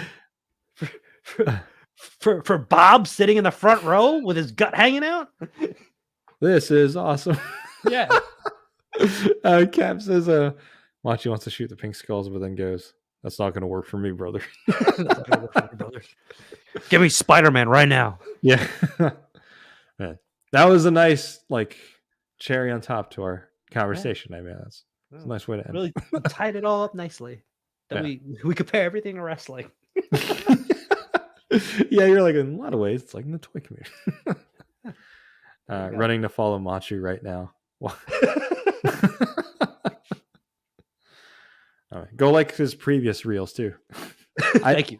I gotta say, I do like the way you. I know we're supposed to put a bow on this, but I'm going extra hours here. But I do like. You might as well.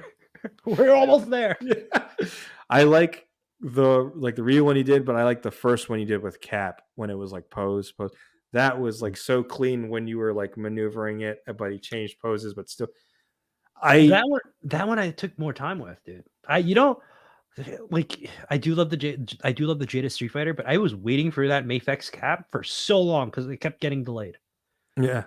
And I was like, I got it. Like I got it early because I paid. I ordered from GoGo Japan.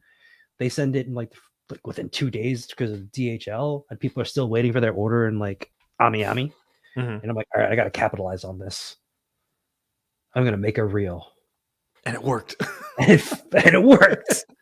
Well, like I planned out the movements, right? Like you saw, like with the shield kick. Mm-hmm. Like that's all balance. There's I didn't use any stands on that except for like when he's throwing the shield. I think there you can see, but like, that shield kick, I wedged that shield into his boot. Really, bounced that for him kicking. That was really good. And then I tried to loop it too, so that way it just tied everything in nicely, and then I get more views because people are just watching it over and over again. It's so mesmerizing. So it's not anywhere near clean or nice as yours, but like I tried to there's like a period where I did like 3 or 4 reels. I was like, oh yeah, I saw Machi do this. Let me try something similar, but not as nice as yours. Basically, I had the figure here. I would move the tripod, but change poses, but use like a transition effect to like glitch it, and then you see a different pose, but while it's still moving, glitch, different pose, glitch, different pose. But that I did it still for Red works, Hood. though. So that It still wasn't as works. cool as yours, though. Yours was really clean. I So like that one a lot. So the way I have like the motion control stuff, Oh, right? don't expose the business, brother. My bad, brother. What Sorry, I did was brother. I took 300 photos, and I. It's funny because it's like the other one that blew up, the Cap versus Black Panther. Everybody's like, "Oh my god, it's such good stop." How long did that take you? Yes, it took me a lot of time, but how many pictures did I take? 22. I heard this before because I'm trying to remember which live stream you said this. And I was like, no way. Yeah, and 22 photos.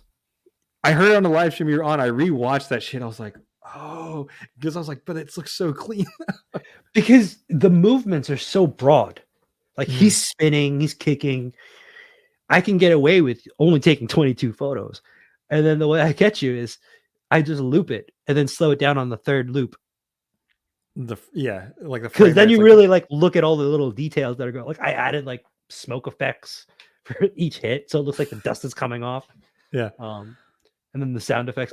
You know what's funny is a lot of people are like, it was 4 kicks, and I'm like, I'm pretty sure it was 3.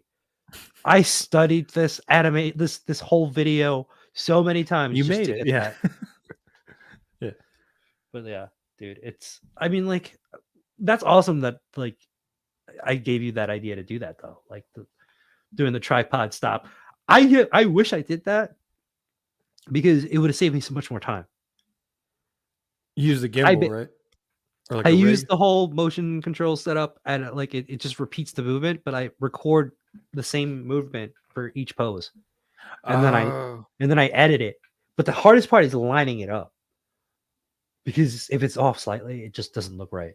Right. I know what you mean by that. That took me a long time. It was so clean though. Thank you. Yeah, I think I posted that like 5 a.m. and I was like, who's up right now liking this? Why are there so many people liking this? Yeah, and I saw that like reshare, and I was like, hold up, what is this? I was like, fuck, that's clean. And I kept watching it over and over on loop because I'm like, how the did he do this? That's where I got you. I looped it. But I should have looped it because I played it twice, regular speed, and then one time slower. I probably should have done one regular speed, second time slower, so that way I get more views. Yeah. Longer. You know what you could do for them, like, and I know like sometimes like artists and like creators hate it. I was like, oh, you should do this, but I was like thinking, I was like, right now, I was like, it'd be cool if you like, because you have so many Seans and Bretts, and you like them. Have like an entrance, different eras, like walking to save moments. Yeah, that would be really cool. That's a really good idea. I like that. You should try that. I only have one of each, awesome, man. Oh, okay. Yeah. I did it for Thor, but it's like so like choppy. But yeah, I mean, you're like I don't want to do. You do. No, I'm not saying I don't want to do it. I think that would like elevate you, right? If you were to pull that off. I can try again, maybe with like. You imagine all the Batmans from McFarlane. I just keep trying. Or you can even do Batman.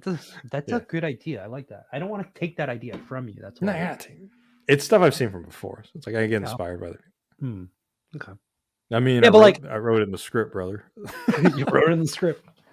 Yeah, I agree with you. Like the stop motion thing, it's like you put so much effort. Like, is the payoff worth it? Yeah, you could say you're doing it for the fun, but like if it's not getting picked up, yeah, then it's like what's like I used to do, like when I was back in like Pokemon cards, I do pack breaks with like Pikachu or like a Nendoroid opening the cards, because I noticed like a lot of people were doing like, oh hey guys, here's what we have, here's my card. I was like, how cool would it be if a toy just opened it? So like I used to do those a lot, and they took like hours for like a 30 to 40 second clip. Yeah, but the engagement would be crap. I was like, oh, I can't. It takes a long time for stop motion. We're actually supposed to have Captain McKay on our show. Captain McKay random. Oh, nice. Yeah. On Wednesday. So if you've been following us for the last 3 hours, he just dropped a bombshell right here. Right. I got to make sure the calendar's right. I'm pretty sure he's on. You just blew your spot. Yeah. I wish I had the clip of your guys' intro. I just would have played it right now. Should have sent it to you. But I think we're 255 is good. I think we're good. Yeah. But this was fun, man. Yeah.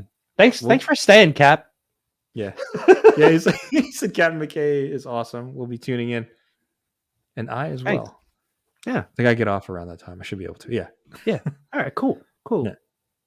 But thanks again, man. We'll definitely have to run it back, and we'll definitely plan something for that draft because I think it'll be pretty fun to do that. I'm looking forward to that. Then Morrison and Sean.